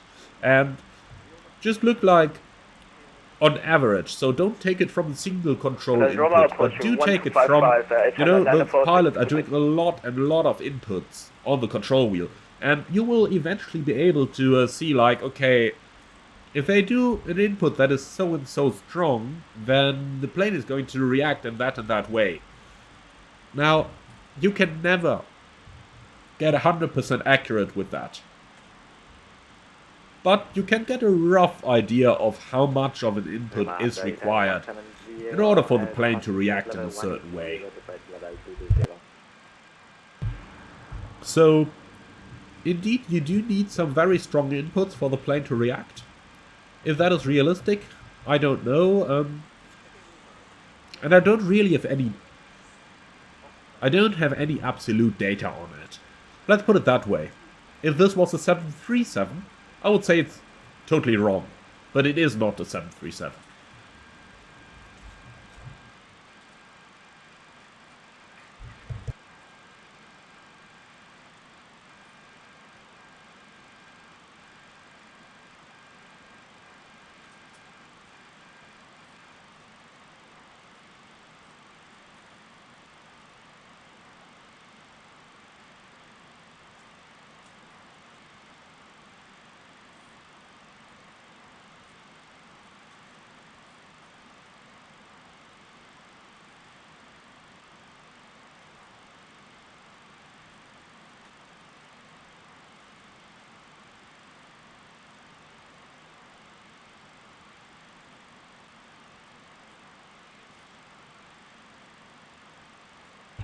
Then Super Herc 25. Maybe better answered after the approach, but what do you think of the hand flying? I noticed it is quite heavy on the controls and the trim is quite slow to react in comparison to the 737. Yeah, that is kinda what I just talked about, so hard to say. Yes, it does take very hard input there. Alitalia 4 Bravo Alpha, 122.8, bye bye. Okay, so... Turk for Kilo X-ray, 122.8, ciao, thank you. So, Unicom, that leaves us with a little bit of silence. Well, it's not like we have a little bit of silence for the entire flight already with those sounds, but anyway. A comment that I can give on the plane being difficult to slow down, that may or may not be accurate. Now, I have seen it on a lot of comments, but I've also seen it for a lot of versions of the MD-80 in Flight Simulator, and it does seem like the airplane is actually very hard to slow down. But have a look at the profile of the aircraft. So if we're looking at it from this perspective, then it doesn't have a very large cross-section. So and especially it has very clean wings. So there are no engines below there that could increase the drag. And the engines are just mounted on the tail where they don't cause as much drag.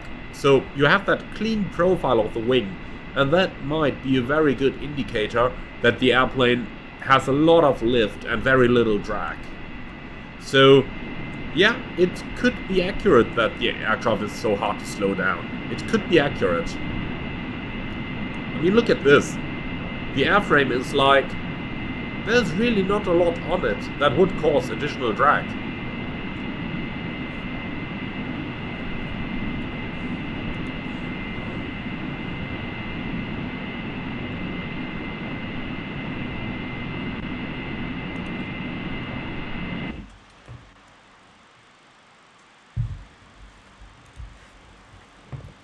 Okay, Alex, is the weather radar already working in this new version? I don't like the term working, but yes, they do have a weather display included there. But I really don't like the term working, because what Asobo currently offers really has not a lot to do with an actual weather radar. And Masoto, yes, the tail entrance is actually working.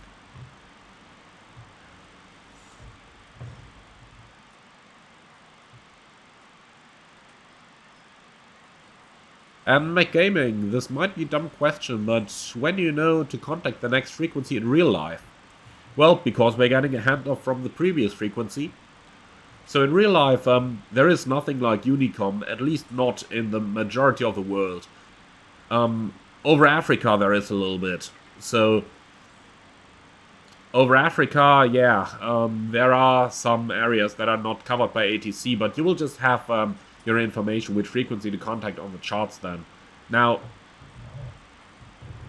in real life, as said, in the vast majority of the world, you are under constant ATC control at any moment. So, you know that you need to contact the next controller because the previous controller is going to give you a handoff. And if the previous controller forgets, then the new frequency is going to pick you up on the guard frequency. So, you see, we're monitoring 1 to 1.5 at all times. And if for whatever reason you slip away from a frequency, so the controller forgets you or you accidentally change to an incorrect frequency or whatever, if that happens, then they are going to call you on the emergency frequency 1 to 1.5, and then they will give you a new frequency there. So a call like this may be something like Alitalia 4 Bravo Alpha, this is Ryan Radar on guard. If you read, contact me on 132.855. And they usually repeat that once, so that you can listen to it again. So that does happen in real life. And that is how it would go in case that the previous controller can, for whatever reason, not give you that handoff. Then Mosoto, can you try to open the tail entrance? Well, I don't know if we can actually do it from within the aircraft, but let's have a quick look. So we have the aft stair, the aft main entry. We should be able to open this in flight. Oh shit, we lost the cabin altitude with that. Did it automatically try to extend the stairs then? Okay, we should not have pressed that button. But the cabin altitude is coming under control again. Now comes the real question. Did they extend the masks? No. Okay.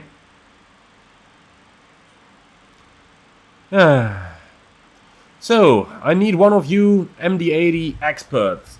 Tell me please, what is the barrier of the pressure cabin? Is it the aft main door or is it the stairs? Because I expected it to be the stairs and not the door. Because the door is a flat thing. So that is very susceptible to impact from the pressure cabin. So I expected the aft stair to be the thing that seals the cabin altitude in place and not the aft main door.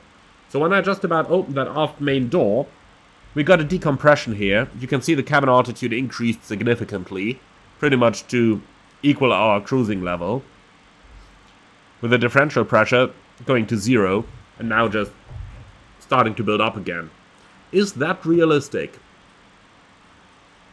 In my opinion, and that is a non-informed opinion based on general aircraft theory, that is not realistic. But let's actually go to the back and see if we can read what is written on that door. Maybe they do say something on the actual exit.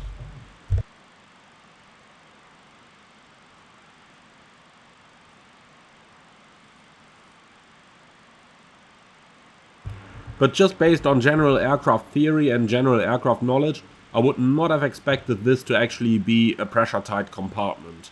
So I would not have expected a decompression just by opening this exit. Well, can't read anything. No, can't read it. Texture is not sharp enough. But when we're here already, talking about cabin sounds, we're sitting right next to the engine and it sounds the very same as it does in the cockpit.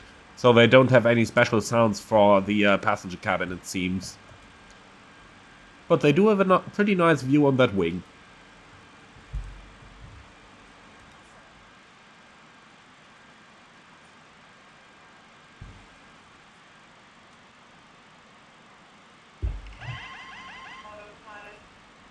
Oh boy, how do I disconnect the autopilot now?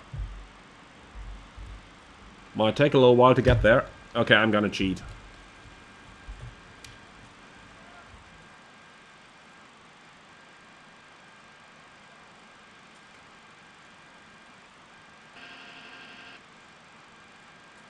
I think I accidentally hit the trim switch. That's how I disconnected that autopilot. Shouldn't happen, of course. And that's why in real life you always have to hit 2 trim switches at the same time in order for the trim to actually do something.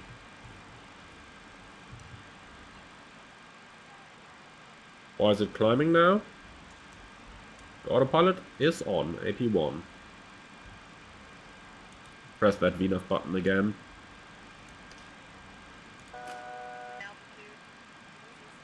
Aircraft, are you going to level off now? Doesn't look like it. Okay.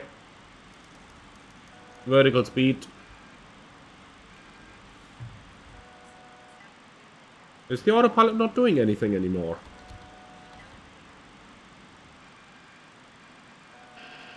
Now it is. That took a long while.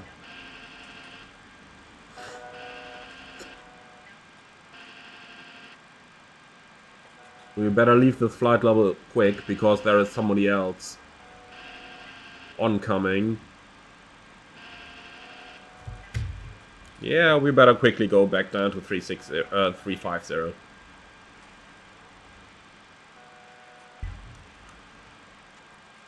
Reset this. Alt armed, alt capture.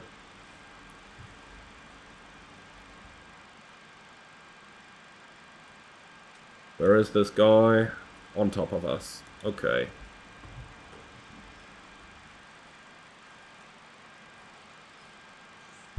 But where's he flying? Level 3, 5, 4?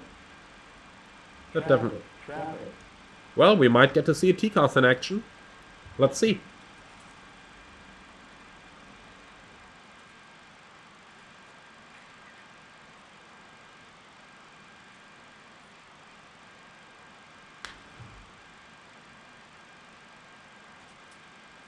Okay, TCAS doesn't trigger. Can we see him anywhere? Yep, there he is.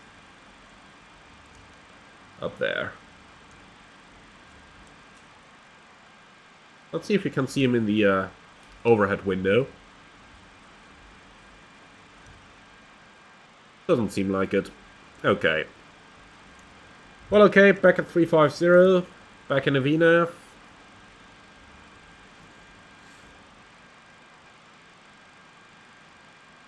Okay.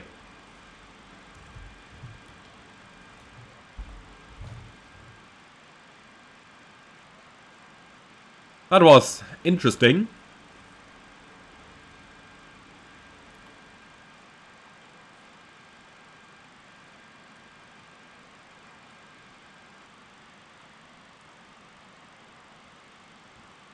Mario, have you seen the TWA 841-727 air crash investigation? The pilot used a trick in order to fly faster by adding 2 degrees of flaps in cruise and popping the slat circuit breaker so they won't extend. Actually, I don't recall seeing that. I thought I had seen most of the air crash investigations, but I don't remember a pilot trying to fly faster by extending a couple degrees of flaps. That does sound like something you would not want to do, though. Interesting to hear that they could pop a circuit breaker for the flaps and they wouldn't extend. I mean, they should be hydraulically operated, but maybe he just popped the breaker for one of those valves. Yeah, I actually am going to Google that, because it does sound like an interesting thing to do. Certainly a thing that you would never ever actually do. Well, somebody always has to be the first, but I would seriously hope that it would not be me being that first. Now something slightly different though, as we are still flying that MD-80. And that is the fuel temperatures. We have the fuel temperature gauge up here, and they are slowly closing towards 0 degrees. Now, I need confirmation from one of you MD-80 experts out there, but in my humble bit of knowledge on that airplane type, are you supposed to keep the temperature in the positives? So are you supposed to keep it above 0? I mean, the airplane has its fuel heating system up here, and it might be worth reading up on that again in the manuals before we're actually going to use it. But I do seem to remember that there was something in relation to the fuel system and having to keep those pumps turned on.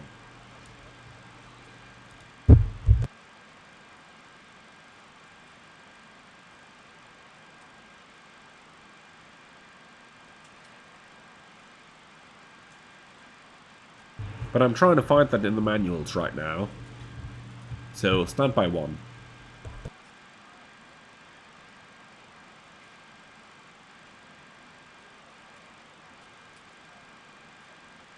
And Sam, only before commencing the approach, not required in the cruise. Alright, perfect. So, in other words, I don't need to use it in the cruise, but just prior to, And Sam, should be limitations. Don't know if Leonardo has it. Well, let's have a look at it, because they do include a very full set of manuals. So why don't we just about have a look into them and see what they actually say. And yes, I am doing the unthinkable here, checking product manuals. I know, how dare I even consider to do so. But who knows what it might be good for. The first thing, though, I actually need to find them. Well, I just did. Okay. So, should be in the limitations. So let's see where we can find them.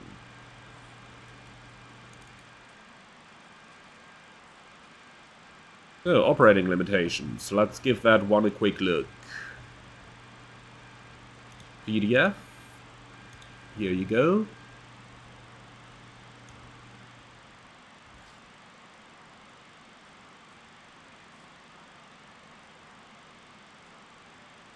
And Alatus Maggie, just for your information, the heat pumps are not toggled. You hit them and they will work for X amount of minutes and then turn off again automatically. Yep, I saw that as well. Now let's see in the limitations. And Julio, you can use the product manual as a seat booster. Yeah.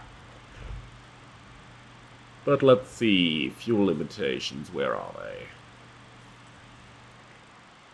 Ah, and here's the thing on the ART switch, that there must be an off for a flex takeoff. Okay.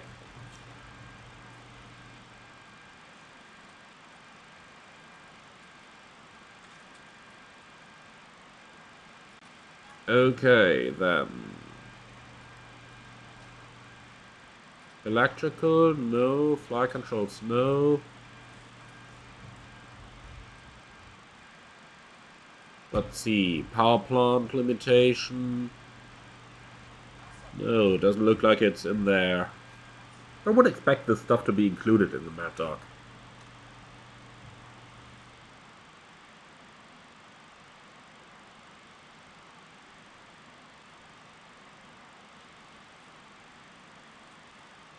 Let's see if we can find something.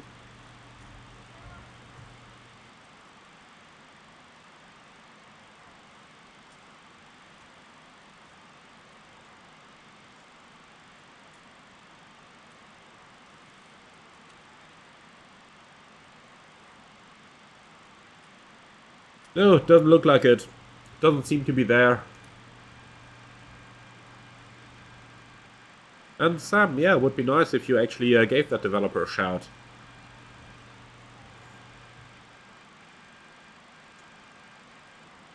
Okay, well, so much on this part then. Nonetheless, might still be an idea to have a look in the fuel section. So we might just about check this one here as well. Volume 1, Chapter 11. Yep, that's what I'm just about to check. Sorry, the stream is lagging a little bit, so everything that happens here on my computer happens about a minute before you actually see it on YouTube. That's why it might sound like things are overlapping a little bit. So, controls and indicators, that's all not so interesting for now.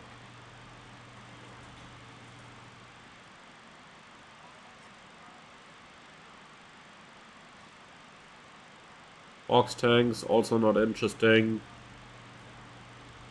Interesting, doesn't seem to be here, or did I miss it?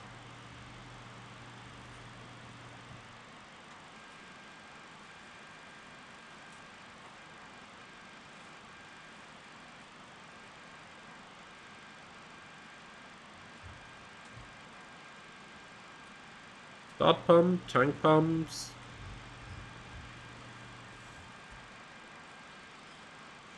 Inlet pressure, center pressure. Aux fuel tanks, we don't have any in the 82. And fuel tank boost pumps.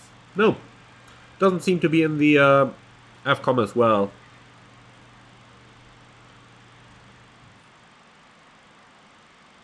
Okay, so unfortunate, but then we'll have to live without that part from the manual. But I'll take it from you guys, I trust you. When you say they can go up to -5 in cruise, and then down to and then you say they can go down to or rather they have to be back up at 0 by the time we start our approach, then we are gonna do just that. And ding dong, contact me from Macedonia Radar 132375. And let's do that.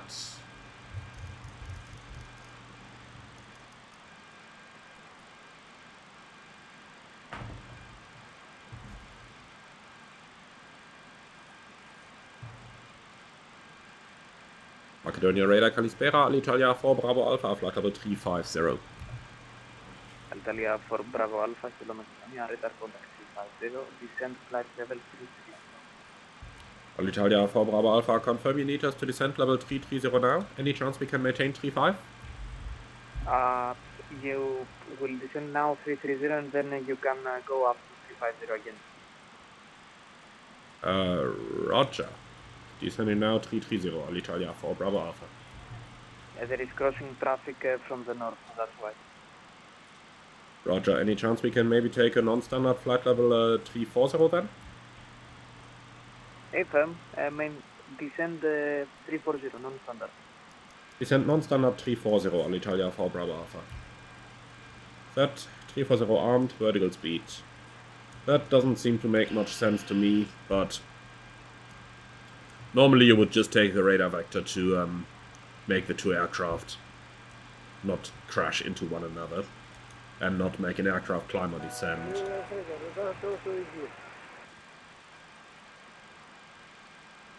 Oh well. So, is the cabin altitude slowly recovering? Yeah, slowly. 300 feet a minute, so it is gonna take a long time. But at least it is controllable. Hot capture.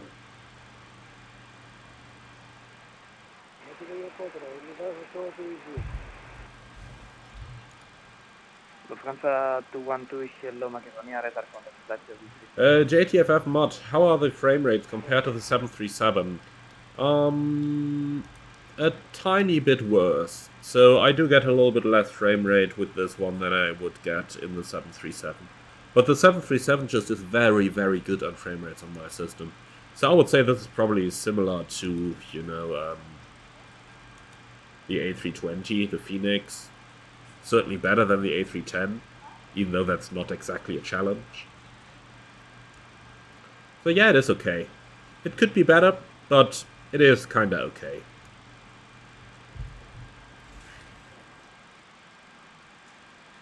Ryanair 86, uniform turn right, heading 130, clear dial. Time code, rotate the rate limit fully right and it should accelerate the pressurization. Yeah, it should, but well, let's do it nonetheless. I was a little bit, it's going only 600, 500? Okay, that's fine. I was a little bit concerned that it might go in excess of 1,000 and therefore be quite, not good for the passengers. But I guess flying at 350 depressurized for such a long time, the oxygen would have run out a long time ago, so that situation is entirely theoretical anyway.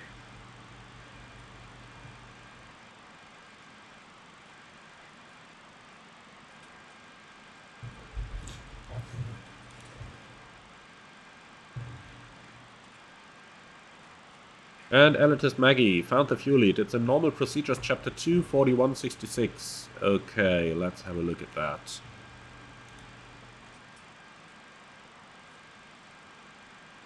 Normal procedures chapter 2. Let's try to find that. 41.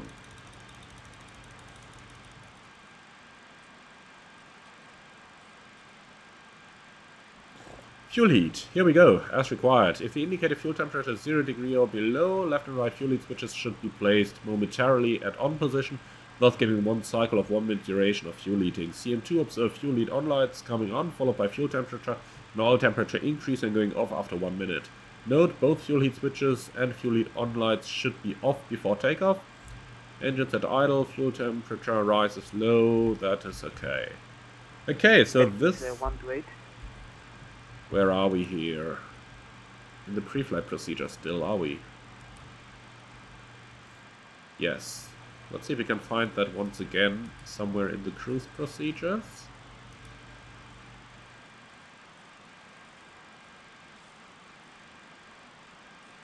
Cruise. Do we have anything about the fuel system here?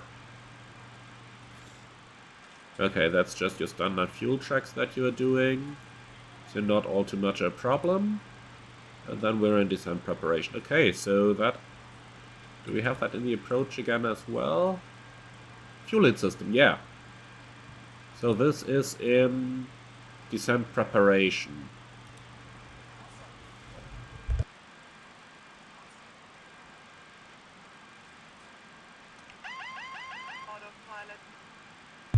Why did it disconnect this time? Autopilot on. Under 154, contact Athena 133325. 133325 for Athena, Amber 154, goodbye. So, that is the same sentence as before. Note, if fuel temperature indication is not available, monitor closely the oil temperature. In case the test is unsatisfactory, refer to fuel heat failure. Both fuel heat switches and fuel heat on lights should be off before final approach.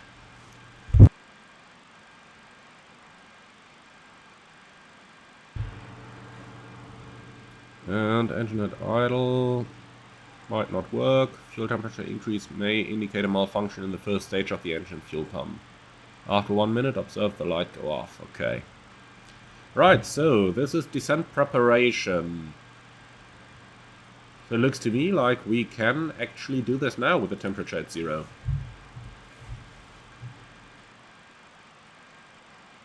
Okay, in that case, I would say fuel heaters go on. And we have the fuel heat indication up here, and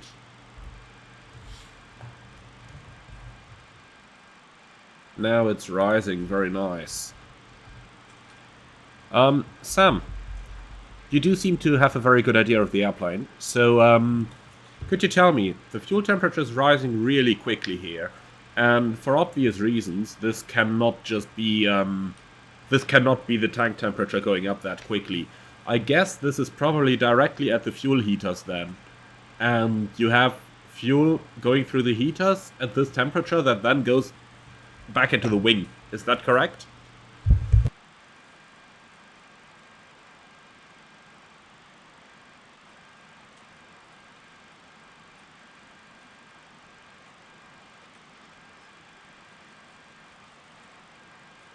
Yoke 0142, monitor Unicom 228, bye-bye.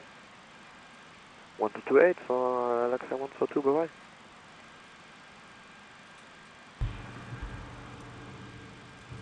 At least something like that is what I would expect, because for obvious reasons you cannot warm the entire tanks up to 42 degrees immediately.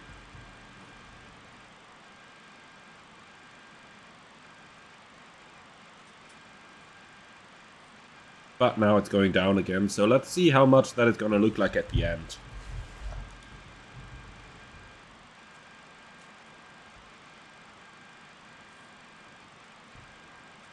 And Metal Eye, apparently people have had issues with icing fuel, searching as well right now.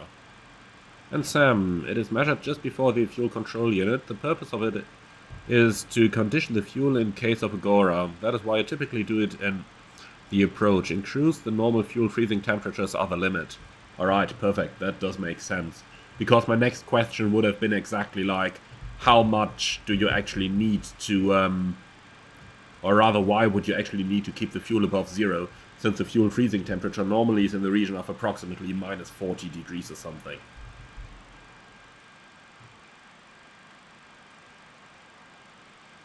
By the way, I could still not see that other aircraft fly by. Well, I'm thinking we're slowly approaching the top of descent here, 124 miles to go. So, we might as well not climb back to level 350, so in case he wants us to climb back, I'll just tell him we'd prefer to go down to level 330 right now. But I never saw that conflicting traffic on the TCARS. I wonder where he's gone. Level 270, 615.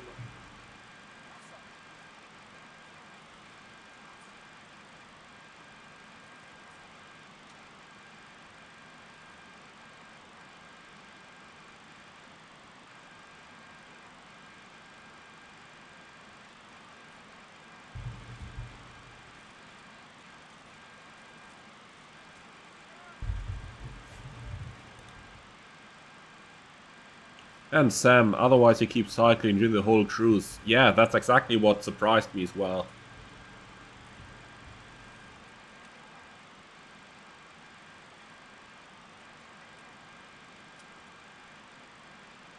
Okay,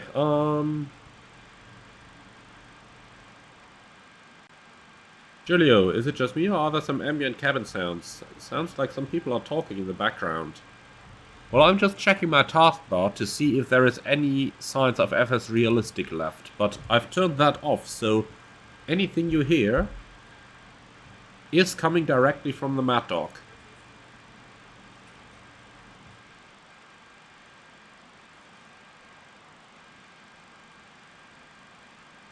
And Elling Weem, do you have any other hobbies than flight sim in your free time?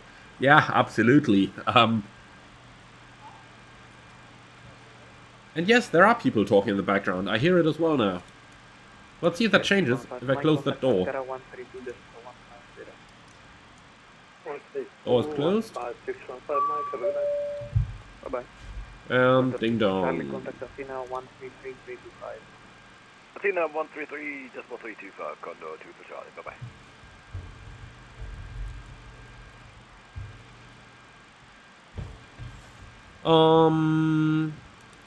I was just about to say something,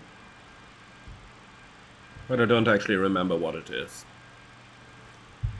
Well, it can't be that important then. Ah, yeah. Hobbies. Yannick, have you ever thought about getting a mobile flight simulator and flying a flight simulator while in the actual airplane?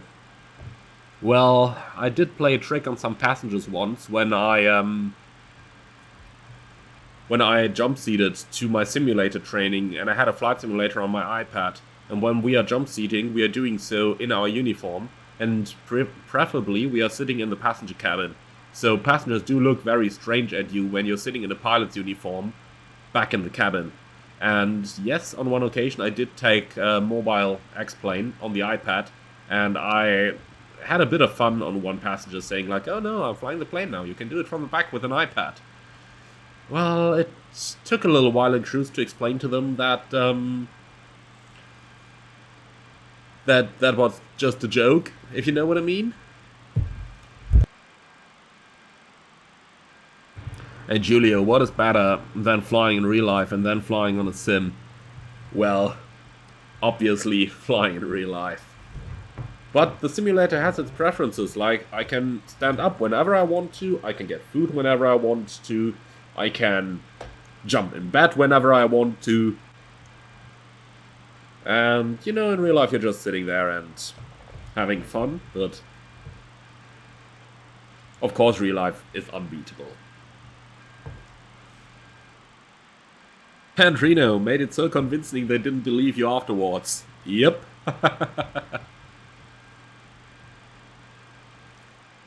Alright, so we are slowly approaching our top of descent in only 91 miles there, so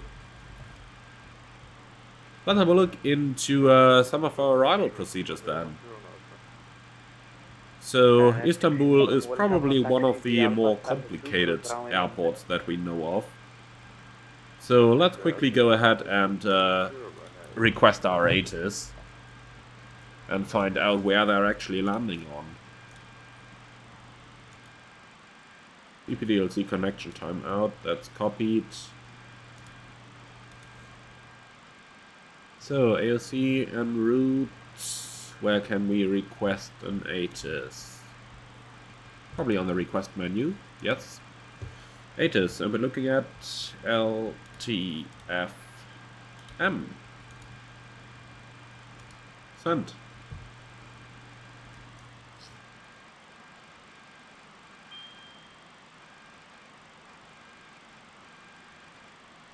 So, Istanbul information Charlie 1720, ILS Yankee approach 34 left, and ILS Yankee approach runway 36. Transition level 130, simultaneous independent parallel ILS approaches in progress, 04018. That's gonna be quite a crosswind. 10 kilometers, scattered 1200, broken 2200, 9 degrees 1028. Okay, so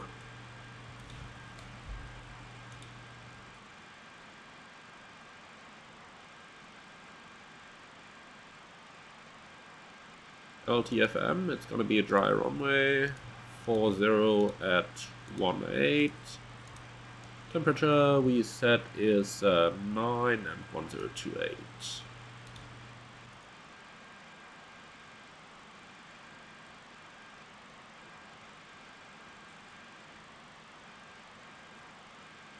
I'm not quite sure which runway we are going to land on, so let's have a look into those approach charts.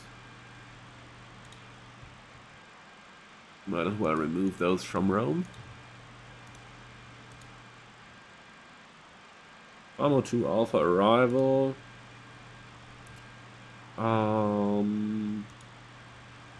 Where's our parking charts? Don't we have... That doesn't seem right. Is that really all charts there are for Istanbul? Ah, no.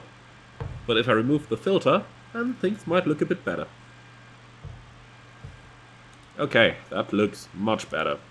Main apron, we'll probably need this. And Sam, thank you very much for the nice words. Really looking forward to see you again, hopefully very soon.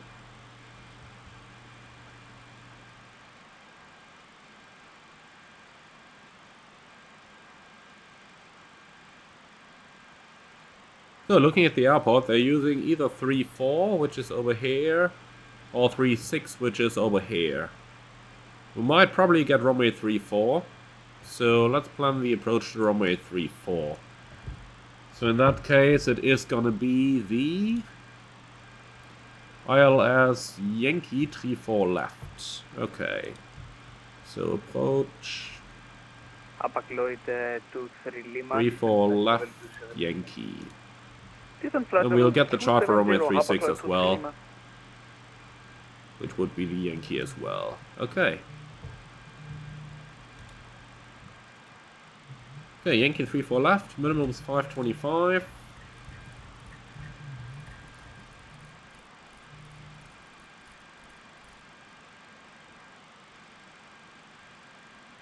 And then we have frequencies 108.55. Forces 354. And we'll tune the same on the other side.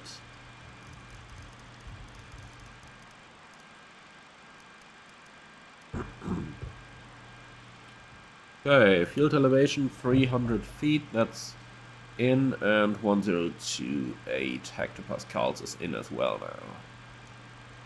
Good. So, then arrival 3-4 left, Yankee,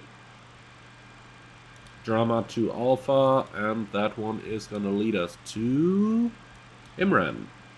So we'll take the Imran transition. Execute. Then let's have a look at that arrival chart and what we actually have in the FMC.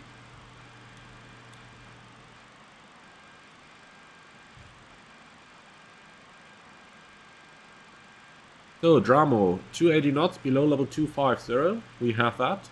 Akbat between 200 and 220, that's in. Fox Mike 720, 721, 722, 723 between 12000 and level 140.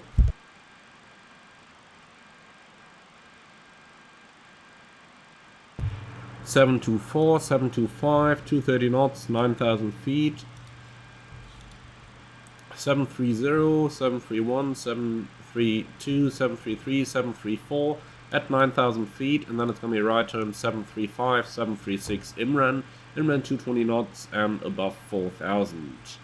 Perfect, then ILS Yankee approach, runway 34 left. From Imran, Funde, Orhun, Tufka and Ogibi, Elnuk. So Ogibi mandatory 3,000 feet, as it says on the chart over here, so we actually have to keep it like this. I wonder why the plane tries to be level in 3,000 prior to that at Tufka. Because at Orhun there seems to be a restriction as well. Yeah, here, mandatory 3,000. So they don't care about continuous descent approaches then. But that's good for us, that makes things a lot easier. Okay. Then, descent. 250 below 100.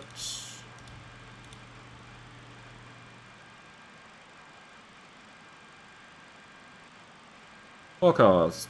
Transition level. What did we say that was?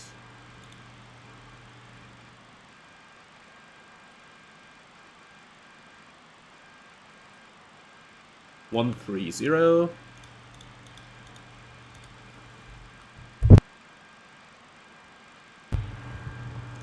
And then for the descent, we want the winds at 310, 200, 150, and 100. Anti-ice on altitude. Well, do we expect any anti-ice at all? It's 9 degrees. Probably not. Macedonia radar, hello Turkish. Okay, then EFF and additional info. It doesn't let us go like that, but we just need to go all the way down here. So, 255 at 21.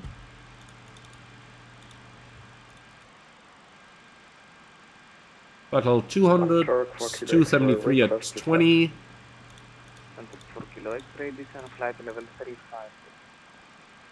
Battle 150, we're looking at 282 at 11.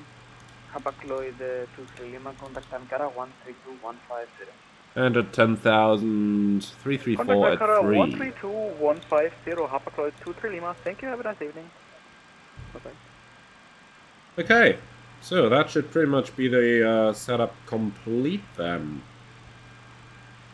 For a landing, there should be standard taxi chart there somewhere as well. Let's see, standard taxi route runway 34 left. Here it is. So you're vacating over here. What are the lines? Arrival 34 left. So either 1 Alpha or 1 Bravo. In both cases you're going down all the way here. And then it's either like this or down here, okay.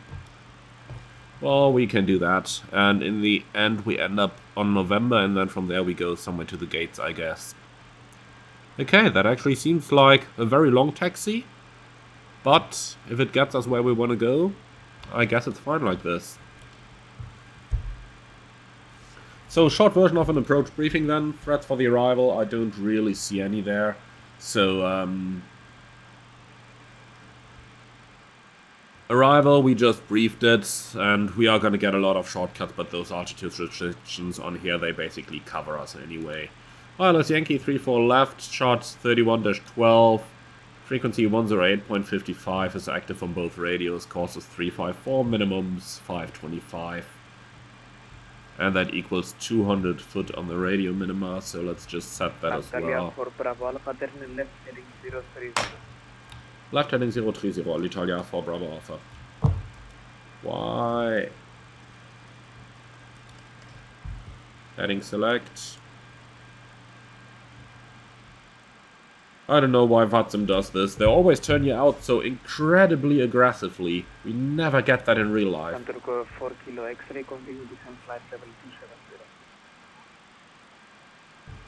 Well, anyway, after landing, we taxi by the standard routing somewhere to the terminal. Any questions on the briefing? Probably not. So let's change the cruise level to 340 so that we get an accurate top of descent. Execute. Here we go.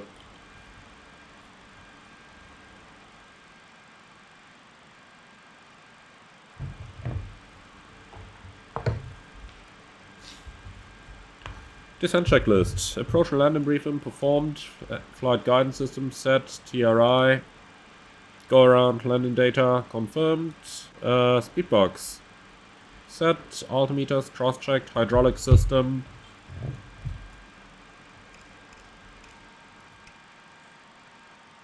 Aux trans high, pressurization. Checked. Look at that, the cabin has just about reached its proper cabin altitude again. Let's set the rate limit back to normal. And then see what things are going to look like in the descent. Okay, descent checklist complete.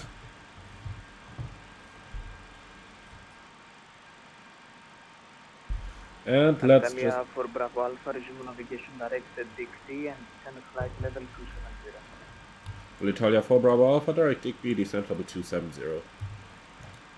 Santurk 4 Kilo X-ray, contact Ankara 132. This is typical VATSIM trying to establish Contact Ankara on 132.15. separation while actually, you know, this is not elegant. Etienne 1 Whiskey, contact Athena 133.325. So let's start an early descent then. Descent now, execute. Enough descent, battle 270 armed, and down we go.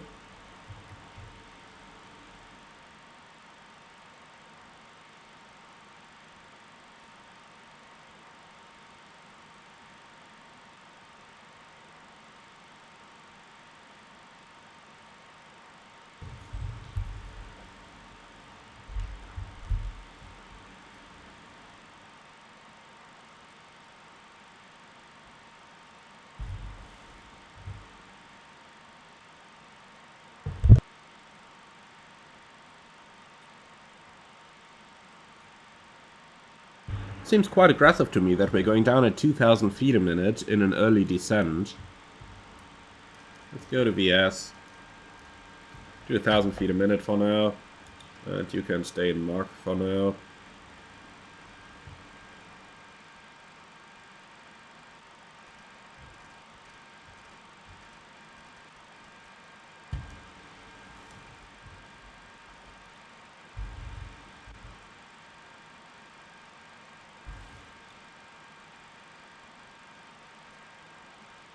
Metal Eye, just imagine this airport when it will be using its full capacity.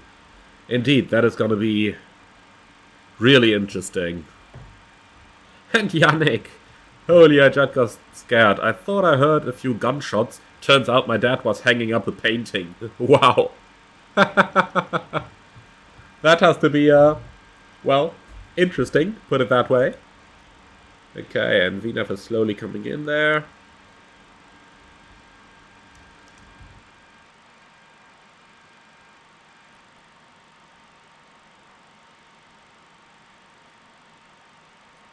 And level change.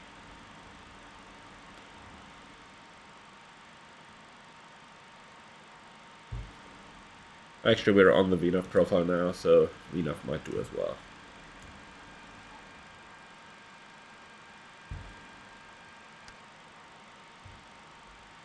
It is a bit strange that we cannot see the entire navigation display due to the control column in the normal seating position. Like, that's something in the 737, the standard seating position should be adjusted so that you can see the entire navigation display. Okay, we're approaching 3 to go. Vertical speed, 2000.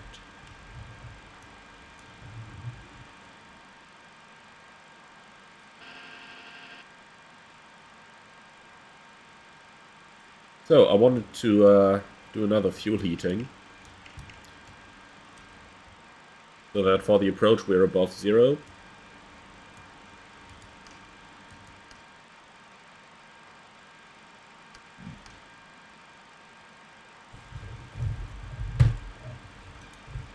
Then the FO doesn't need that HOTAS anymore. Landing data, 57 tons. Speeds are checked. And 1 to go.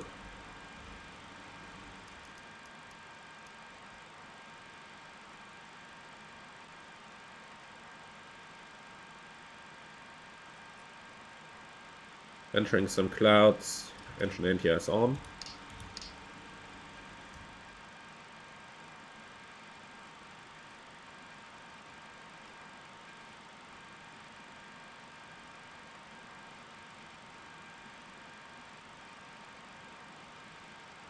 Alitalia 4 Bravo Alpha, request further descent.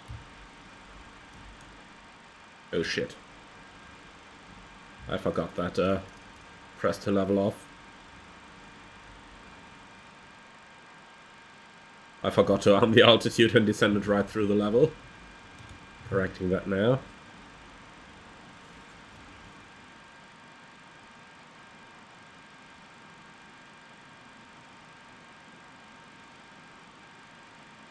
And this time I cannot arm it. Well, in that case, I'll hold.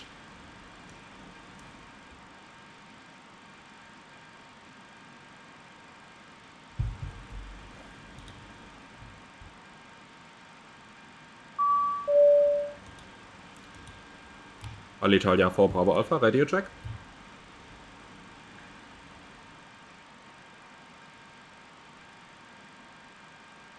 And he's not responding, just got to contact me from Istanbul. Well, then we're gonna call the Istanbul controller. 13215.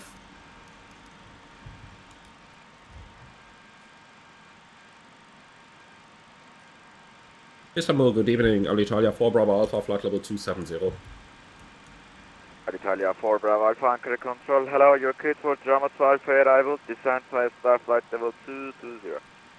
Runway 2 Alpha arrival, descent via star level 220, Alitalia 4 Bravo Alpha.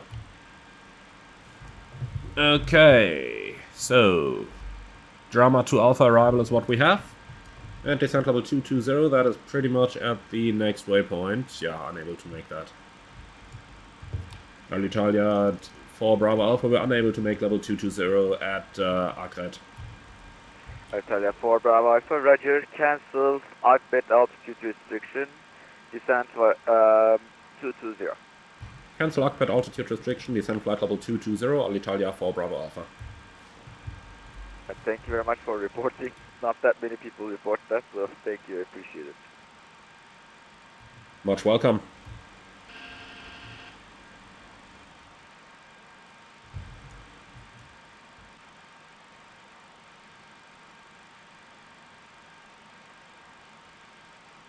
Okay, now that the controller says it, he cleared us to descend via the arrival, so that means it is imperative that we do comply with all the restrictions. And at the waypoint we have just overflown, there would have been one restriction like that.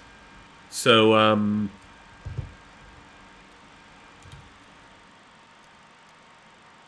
it is important when you are unable to comply with such a restriction that you actually do report it to the air traffic controller.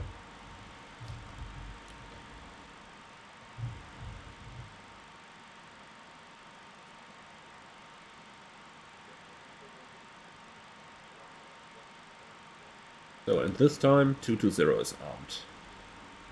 Ryanair 17 Golf, anchor control, hello.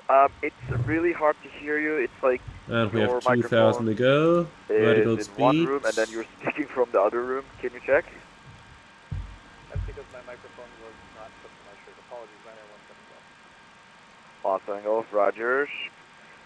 It's better now, anchor control, radar contact. Your code for relaxed flight for arrival, descent via star flight level 260.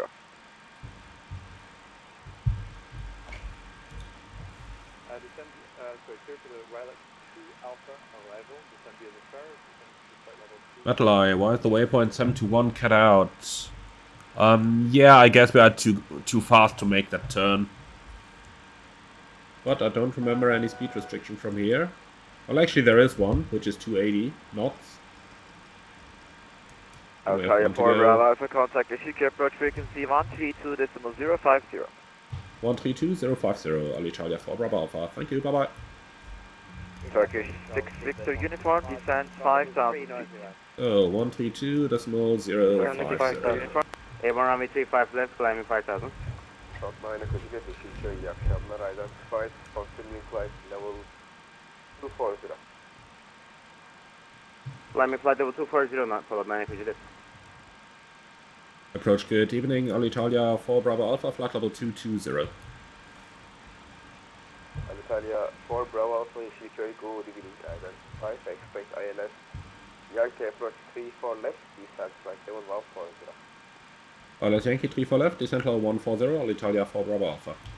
Alitalia 4 Bravo Alpha, proceed direct Foxtrot Mike 725. Direct Foxtrot Mike 725, Alitalia 4 Bravo Alpha.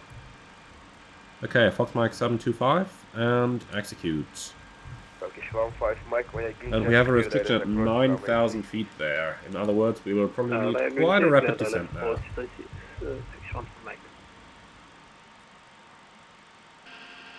Let's see, 9,000, 13,000 to lose in 24 miles.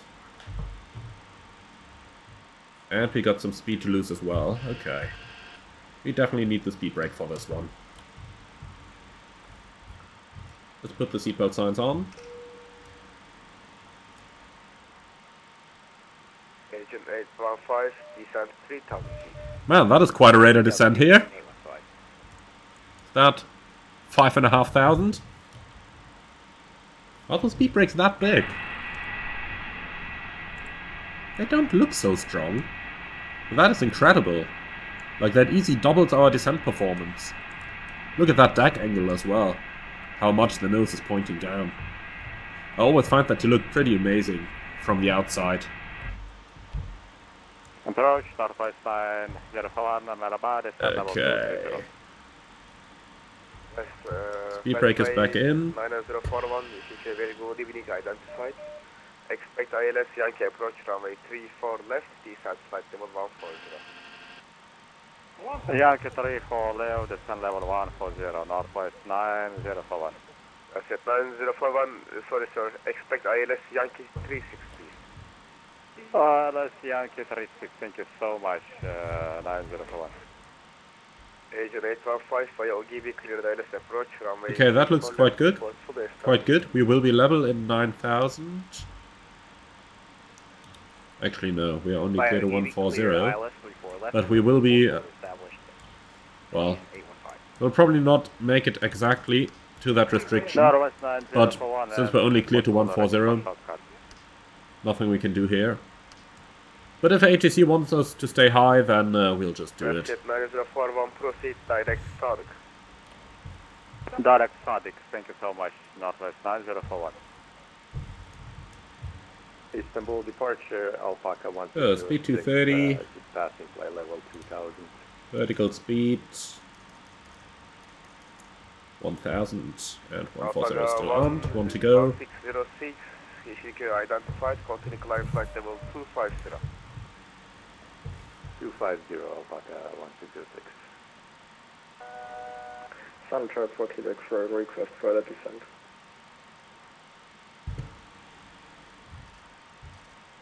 Southwest 4 Clay X-ray, continue descent 4000 feet, QNH 1028. Continue descent 4000 feet on QNH 1028, Suntrap for Quebec X-ray. Italia 4 Bravo Alpha, continue descent 6000 feet, QNH 1028. Alitalia 4 Bravo Alpha, descent 6000, QNH 1028. Do you need us to comply with the restrictions at Fox Mike 725? Negative, sir. Roger. Okay, then we'll just do it like this.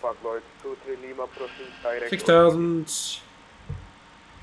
Proceed direct OGB. 250 knots. Hapag-Lloyd 23 Lima. Set altimeter 1028. 23 Lima, you can maintain high speed until OGB. Maintain high speed until OGB. Hapag-Lloyd 23 Lima. Passing 14,000 now, descending 6,000, no flex, stand by altimeter set. 625, bye bye.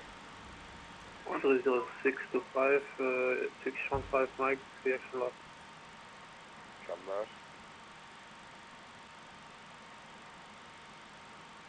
Hapag-Lloyd 23 Lima, confirm OGB for runway what was it?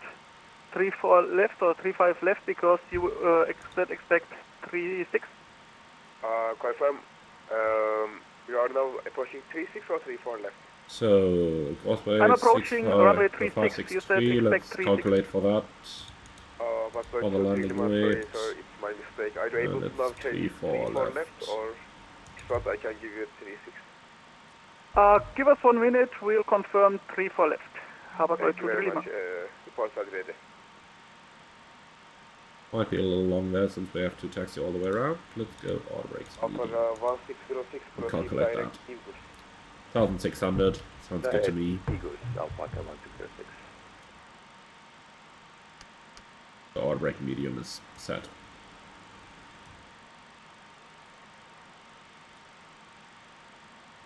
Hapag-Lloyd 23 Lima, left heading 065.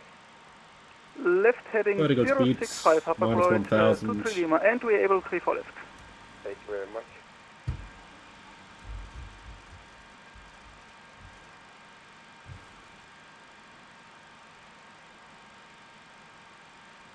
Agent 815, contact tower 130.625, bye bye. Call the tower 130.625 and need 815, thank you, good day. Approach very good evening, Qatar 710 with you for about 040. Qatar 710, very good evening. Let's do 500 feet a minute. We are still really high. Continue climb for level 250, Qatar 710, thank you.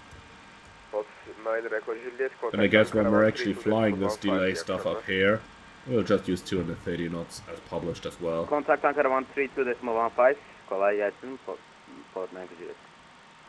Ryanair 17 Golf, proceed direct inland. Why?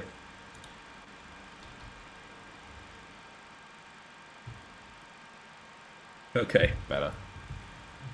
Alitalia 4 Bravo Alpha, proceed direct inland. Alitalia 4 Bravo Alpha, direct inrev. Ryanair 17 Golf, proceed direct Direct to Imran. Execute.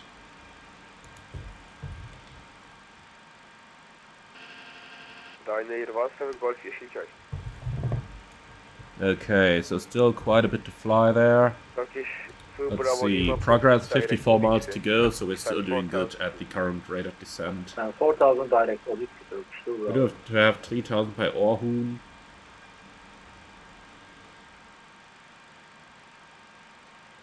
Do you have any vertical speed required information for that? The 737, we have all this lovely stuff. But not in the MD-80, it Left heading seems. 060, Apagloid 23 Lima. Qatari 2, Qatari 71 Juliet, proceed direct ASMAP. Proceed direct ASMAP, Qatar 710, Juliet. 1,000 feet a minute. Ryanair 17 Golf.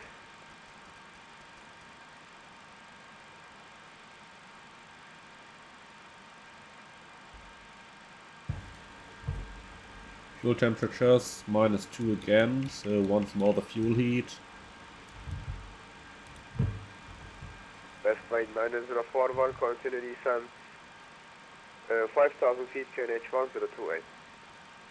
5,000 QNH. Julio, does this mod use the MSFS in-game checklist, or did they provide one? They definitely provided some, but let's find out. Checklist. Yep, as you can see, they have in-game checklists as well. Let's see if they are accurate. Yep, they pretty much are. So you have the in-game checklist available as well.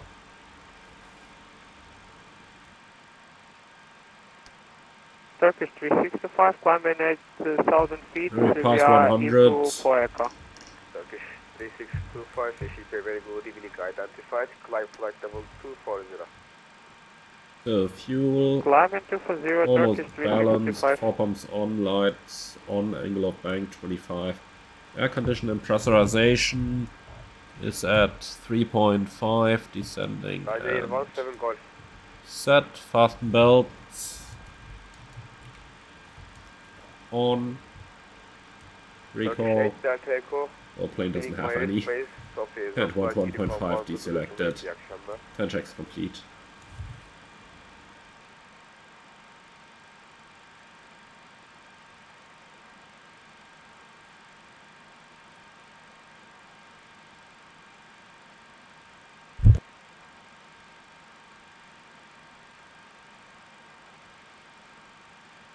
Contacting command to December.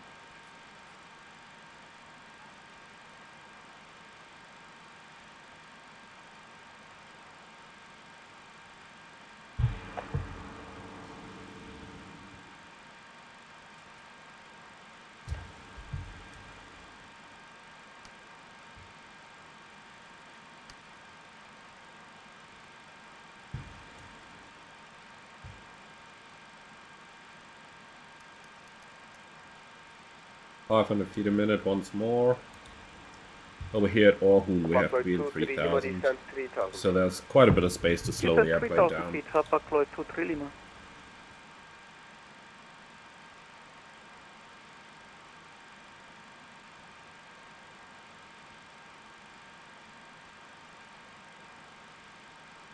Backload 23 Lima, left heading 020, clear direct approach, runway 34 left.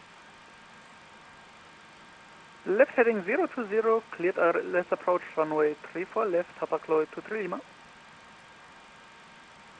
Metal Eye. 1606 contact Negative. No news as to when the first flight on my new airline is going to be. Things do seem to get quite a bit delayed right now because of the economic downturn. So not sure when that is going to be. Proceeding directly, EWOS Turkish 365. Qatari 71 Juliet, contact Ankara Control 132.15, bye-bye. 132.15, thank you for this, good day, Qatar 71 Juliet.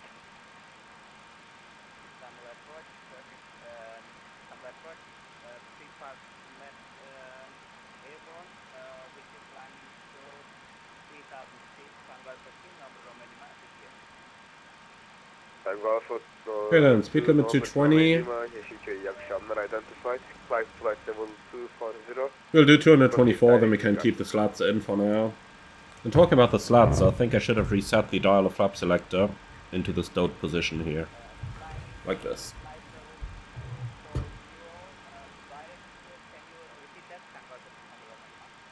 Proceed direct İblal, Tango Romeo Lima.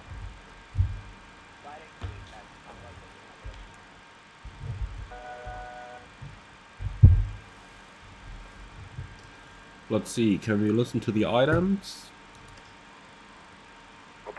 Yes. Lima, contact tower 130.625, bye-bye. Tower 130.625, thank you, have a nice evening, have a close 23 Lima.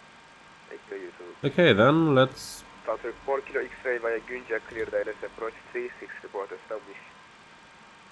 Let's listen to that Morse code once more. S36 and report established center 4 Kilo X-ray. Okay, perfect. The ILS is identified, then let's do a frisk check. Frequency is 108.55, we don't have any rings, course is 354, minimum is 525. Idents are checked and standby instruments are set. 9041, descent 4,000 feet. 4,000, okay, approach checklist. Cabin signs, on and on, fuel system set, and we have positive temperatures. And all the meters in box. Second cross checked. Approach checks complete. Guys, slope alive. Alitalia 4 Bravo Alpha, descent 3,000 feet. Alitalia 4 Bravo Alpha, descent 3,000. Do you need this level at Orhun? Negative, sir. Roger. Okay, in that case, we'll just do 500 feet a minute. Alitalia 4 Bravo Alpha, proceed direct OTB. Direct OTB, Alitalia 4 Bravo Alpha. Okay, direct to Ogibi. Execute. And then... yeah, we'll just fly ourselves onto the glide slope here and disregard that Ogibi restriction as well. Center 4 Kilo X-ray established. 4 Kilo X-ray, contact tower 130.625, bye-bye. 130.625 for now, level change. Thank you, bye. Yes, Sukhoi approach, good day, India 2, heavy descent to flight level 220. India 2, stand by, Turkish 3625, contact Ankara Control 132.15, bye-bye. 132.15, thank you for control. Nice look at the city down there. India 2, heavy, very good evening, the identified. Expect ILS Yankee approach runway 360, satisfied level 140. Expect ILS Yankee 36, descent flight level 140 for India 2 heavy. India 2, proceed direct Imran. Okay, preceding aircraft is like 10 miles out. Direct Imran for India 2 heavy. This is approach Turkish 89, Temperature is 10, so we don't need the anti-ice. Turkish 89 Foxtrot Hotel Yeşilköy, iyi akşamlar, identified. Expect ILS Yankee approach runway 34 left, descent flight level 140. Slats extend. Expect ILS Yankee runway 34 left. Slats extended. 140 Turkish 89 Foxtrot Hotel. Alitalia 4 Bravo Alpha via OGB, clear ILS approach runway 34 left, report established. Alitalia 4 Bravo Alpha via OGB, cleared ILS Yankee 34 left, Wilco. Okay, 300 feet a minute. Runway cleared for the approach. Let's get the speed down all the way to the box speed. 180 knots-ish. Turkish 2 Bravo Lima, runway 06, 030 14 not clear to land. Runway 06, And let's see, flaps 0, 178 knots. West right 94041, proceed direct Ginja. And direct Ginja. ILS arms. 904.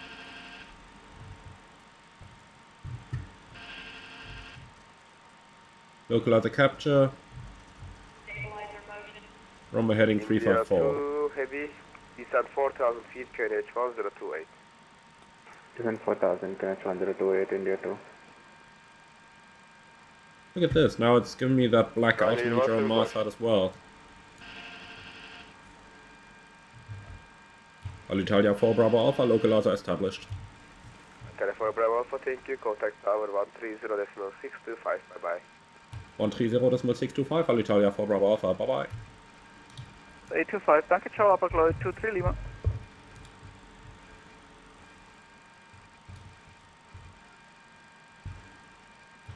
Target evening, Alitalia 4 Bravo Alpha, ILS Yankee 34 left. Alitalia 4 Bravo Alpha, good evening. Istanbul Tower, wind 040 degrees, 16 knots, runway 34 left, clear to land. Runway 34 left, clear to land, Alitalia 4 Bravo Alpha.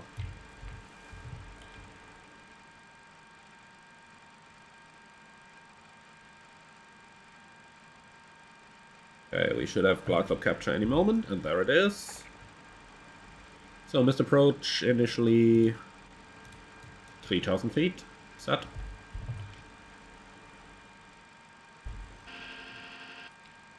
Flaps 15.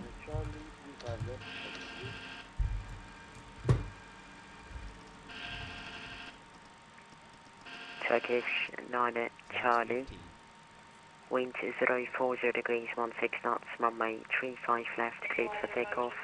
After departure, contact usually approach. And the flap speed is 154.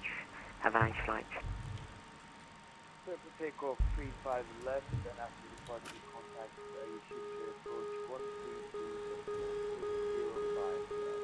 132.05. I don't quite get why there is an outer marker here, but we'll just ignore it. 2500.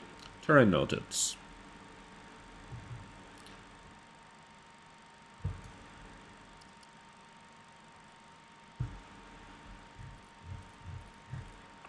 Suntrap for Kilo X-ray. Unfortunately, my scenery isn't loading, so I will disconnect now. Thank you and goodbye. Sunturk 4 Kilo X-ray. Thanks for flying to Istanbul. See you later.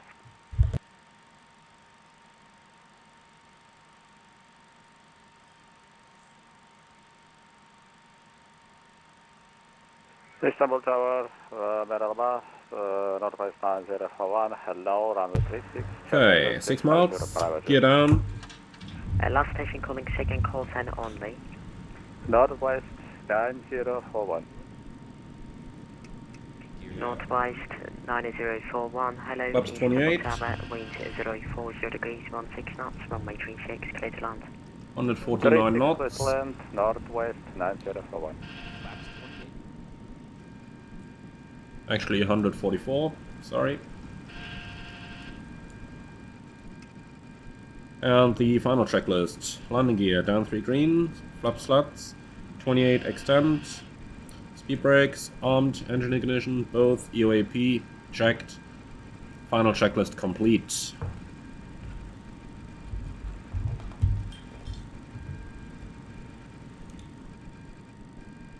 Okay, then.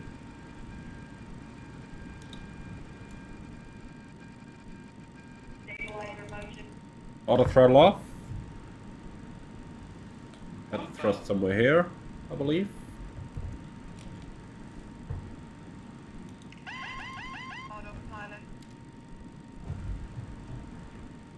Then let's give it a go.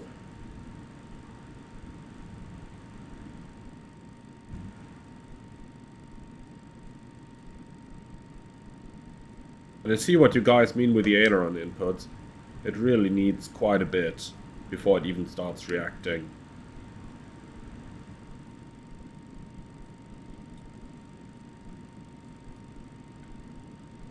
And the same goes for the elevator. We're really doing huge control inputs here.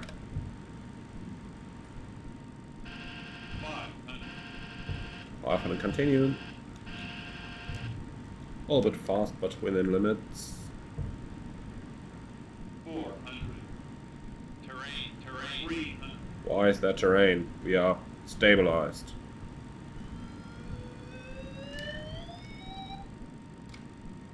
Well, that minimum was not yet correct. Approaching minimums. And continue. 100. Light slow. 50, 40, 30, 20, 10.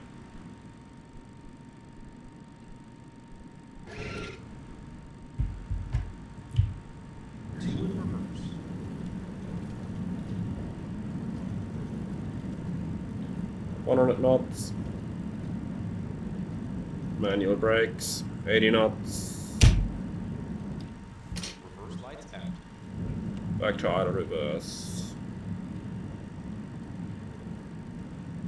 Okay, that final bit of the landing there was quite interesting. Apart from that, I would say, yeah, it does need a little bit of wind check. Getting used to flying this. Wind 040 degrees, 16 knots.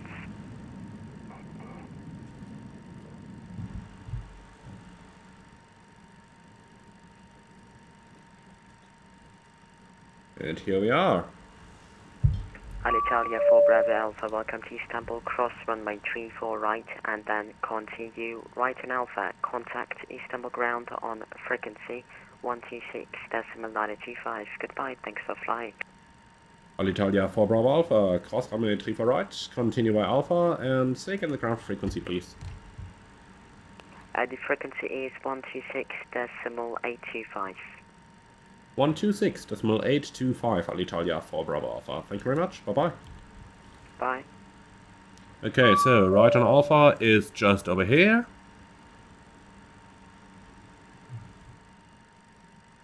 And we'll just make the turn, then we'll contact ground.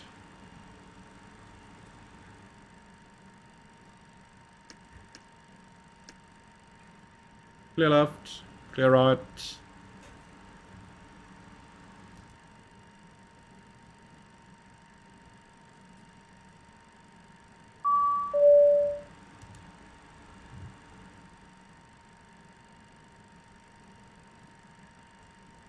So, 126.825.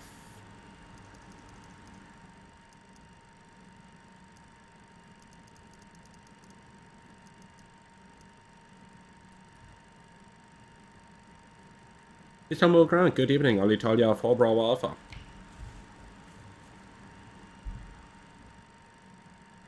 Alitalia 4 Bravo Alpha, iyi akşamlar. Continue on Alpha and call back shortly. Continue on Alpha, Alitalia 4 Bravo Alpha. And the ding-dongs you just heard in the background was a private message I received on VATSIM from the director of the PR and events of the Turkish VACC, thanking me for flying here and streaming the event. So, thank you very much, Alp Denise. It's been a pleasure. So, let's do a little bit of cleanup work. And what do we actually need to do in the overhead? Probably not all that much. Okay, let's do the after landing checklist and find out how much stuff I actually forgot. Alitalia 4 Bravo Alpha, continue down on Alpha. Alpha 3, Echo 1, Echo November 1, Tango 3, stand Bravo 10. Alitalia 4 Bravo Alpha, continue via Alpha 3, Echo 1, Echo November 1, Tango 3, Bravo 10. I hope that was correct. Well, before we run the checklist, let's have a look into the charts and see where we are actually going.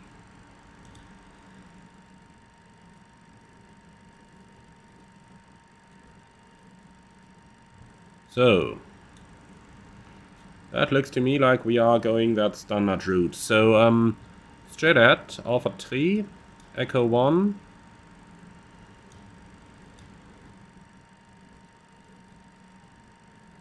Go a bit slower, that's Alpha 4 here, so Alpha 3 is next.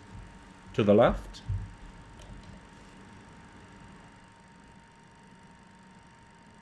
We'll make that turn first.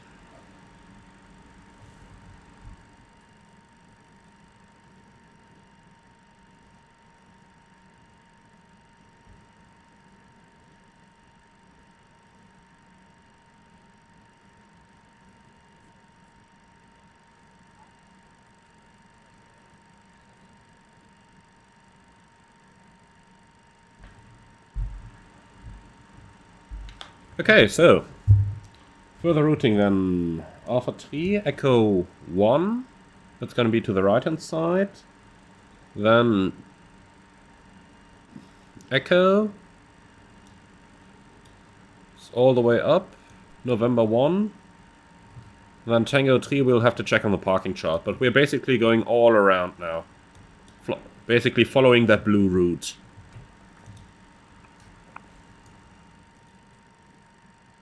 Agent 805, contact 126925. Call 126. So, after landing checks, slats flaps, well, should have been 15 extended, I retracted them, well.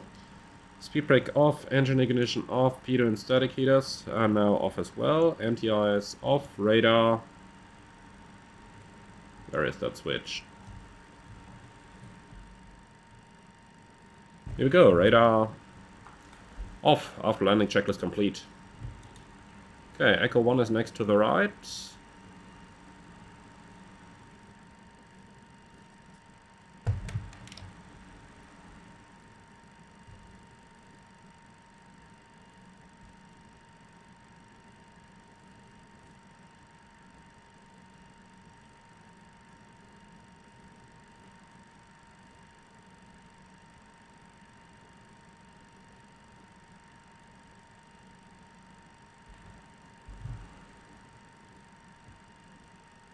Okay, now it's going to be a very long time following this taxiway.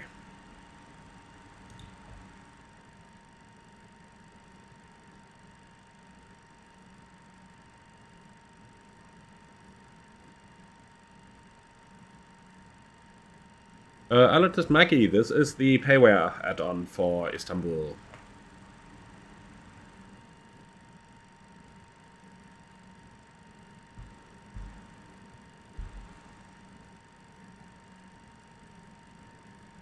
And for those saying looks like P3D somehow, I believe the developer actually had a version for P3D as well.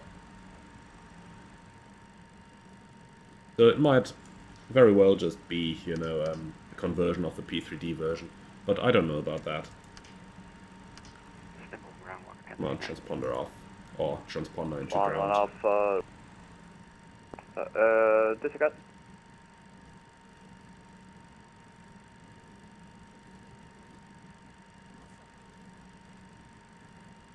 Take someone Alpha. Ground Walker 1039, not clearance 2. Would be lovely to have a ground speed display now. Walker 103 now in hold position. Take someone Alpha. This does seem a little bit fast.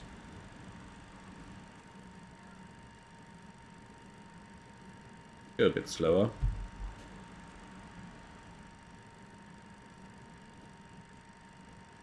Take someone Alpha.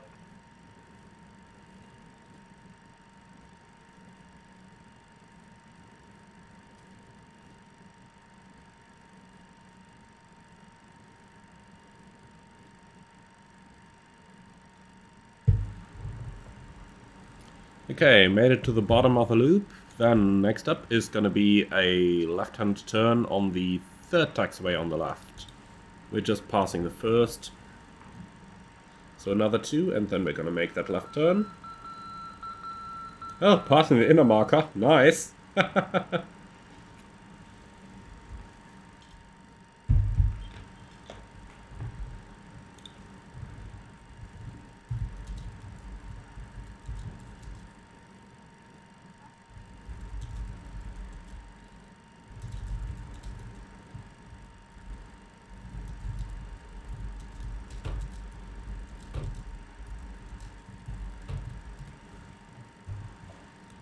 Okay, next left.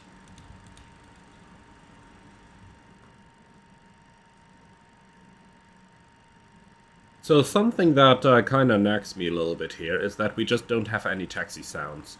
So in flight, I could absolutely believe that they simulate an ANR headset and that the sounds would actually be correct for an ANR headset. But on the ground, you would hear the airplane squeezing, rattling. You would hear the noises from the nose wheel going over stuff on the runway. So look at this. The nose wheel is actually slightly in front of the pilot's seats. So we would be hearing all kind of noises from the nose wheel. Departure 35 left, 5,000 feet, and that's Walk 6464, Walker 1039. Walker 1039, negative 6461. 6461, Walker 1039. So that's a down. That's, as far as I can see right now, the only downside of this airplane. So my first impression of flying the MD-80 is a very, very good one. But the sounds are really the one downside there is. So flight model, well, we need to talk a little bit about how the plane handles manually. So I just need to do a little bit more flying there to actually get a better experience before I feel like I should judge on it. But the visuals are good, but keep in mind I did use a couple of mods that did some changes to the visuals, so do keep that in mind. However, nonetheless, the model is looking very good, the lighting is good, the effects are good, and the plane flies pretty well. At least on autopilot it absolutely does what I expect it to do. The only thing that's letting me down then is the sounds, so I would really like to see those improved. But I'm going to follow the suggestions a couple of you guys made to go for that FT Plus sound pack. So I will have a look at that. And yeah, that pretty much is my first experience of flying the Mad Dog. And to summarize it, I will definitely fly it again. Okay, so November 1 is next to the right.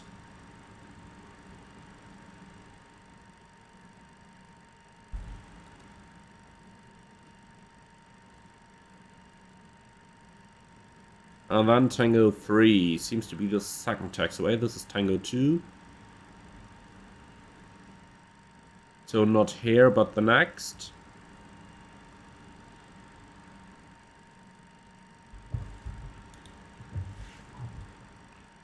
Metal Eye and autopilot disconnects. Well, to be totally fair, those were probably my own fault because I hit the trim button a few times. So, to be fair to the developer, that's probably been myself causing those. So, Tango 3 next to the right, and then our gate is Bravo 10, which is almost at the top there on the right hand side.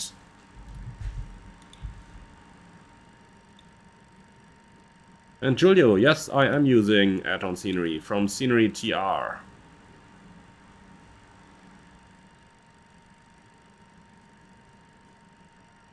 So, off to the right hand side here. Start the APU.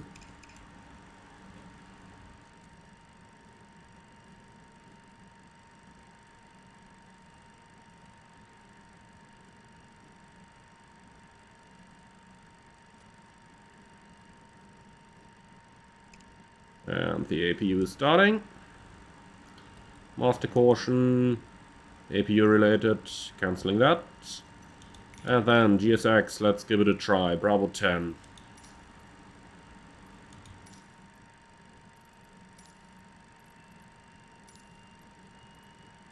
Don't need to follow me. Why is it Bravo 18 here? Have we missed Bravo 10?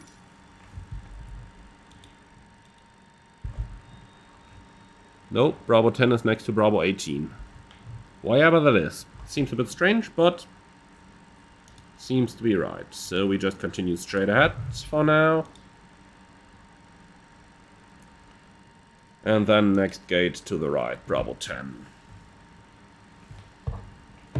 Here we go.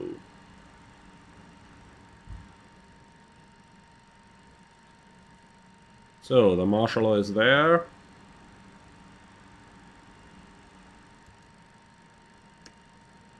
Taxi light off.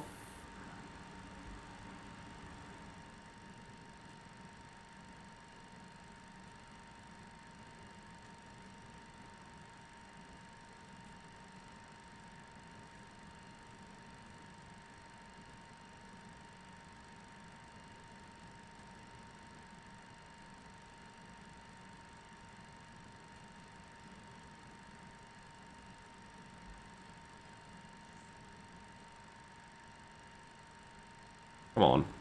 And stop.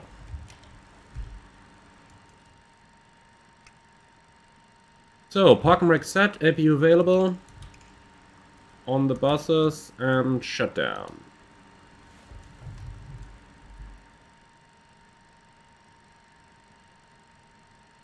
Hey, how can I shut those engines down? It's not reacting. Is that normal? How do I shut those engines?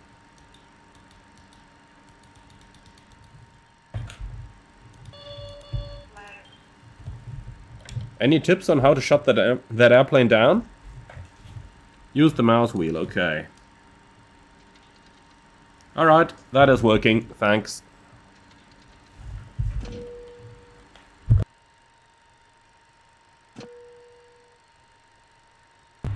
So, here we are, welcome to Istanbul.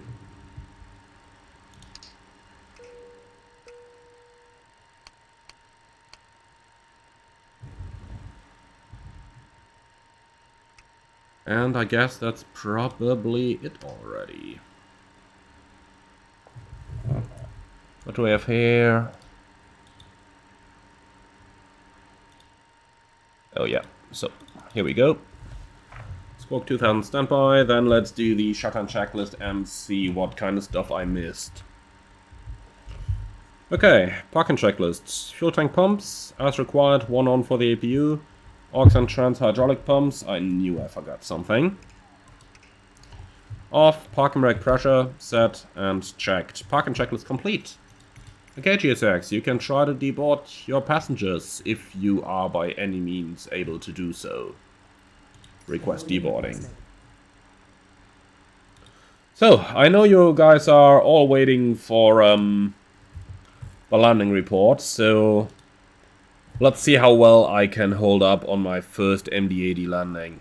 And here you go. Loading it up right now, that's a route of flight. That's some interesting vectoring down here, and then our way of the approach, so that looks quite alright to me.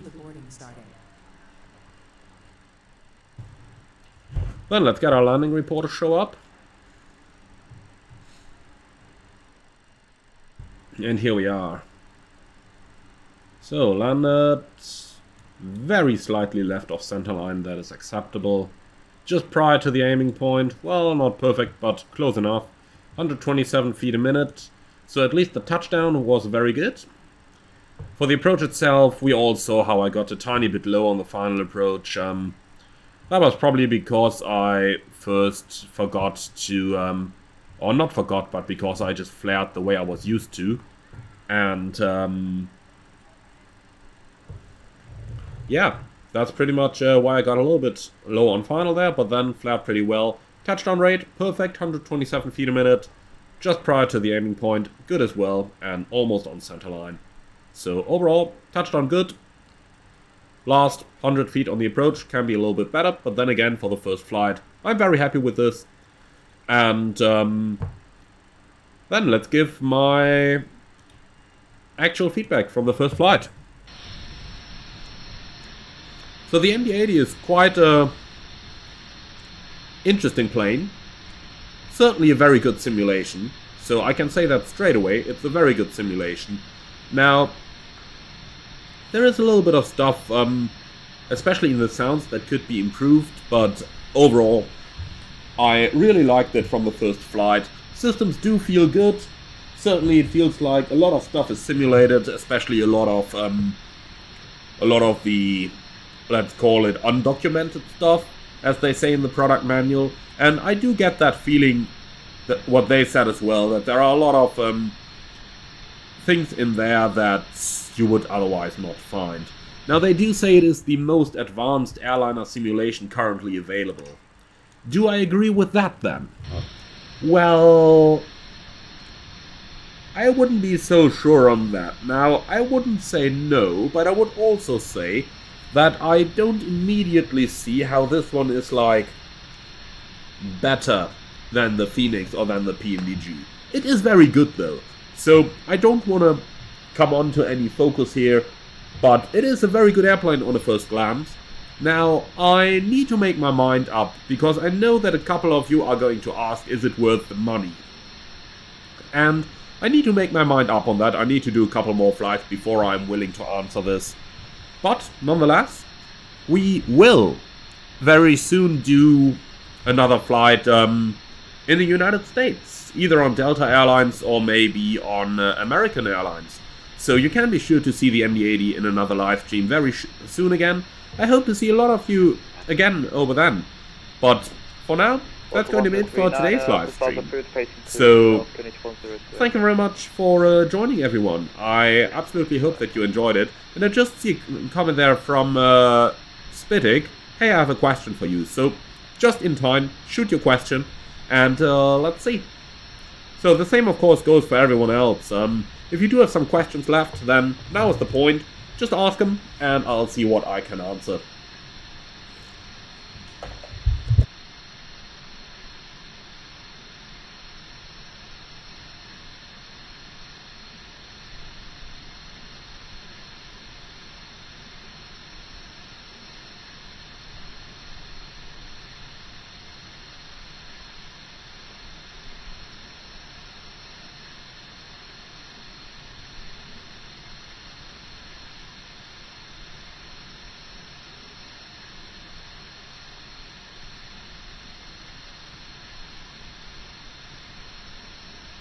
Istanbul, Bravo, Turkish 8 and Hotel on Alpha. Turkish 8 and Hotel, Istanbul. Then there are actually some questions. Alan, from where did you get the airport? It is available for purchase on Sim Market from Scenery TR Design. I'll put the link to it in the video comments right here. So over here you can get the scenery that I'm using. Then, Spitic, when landing my 737, my glide slope always seems to take me too high and yells at me when I land. Just happened and screwed my landing up. Any tips to fix it? To be honest, well, that is a bit complicated, because the glide slope in Microsoft Flight Simulator is often indicating incorrectly. So you just have to find your own compromise there. The GPWS is going to trigger at 1.5 dots glide slope deflection, so try not to fly it into that range. In real life, we normally prioritize the glide slope over the PAPI. However, in Flight Simulator, both glide slope and PAPI are inaccurate, so I'm afraid I'm not really able to give you, like, the perfect answer there. And Metal Eye, just enjoy the P40F. I absolutely will. And Spitic, yeah, exactly, just do visual at the end in the last 200 feet or so. In real life you can fly it down perfectly on the glide slope, unfortunately not so in the simulator. Because the glide slopes in Microsoft Flight Simulator in total just don't work very well. Right guys, so that's gonna be it. And Metal Eye, yep, I definitely will enjoy the P40F tomorrow. Thank you very much for now, and I'm very much looking forward to see you again in the sooner future. And yes, you can deboard the crew.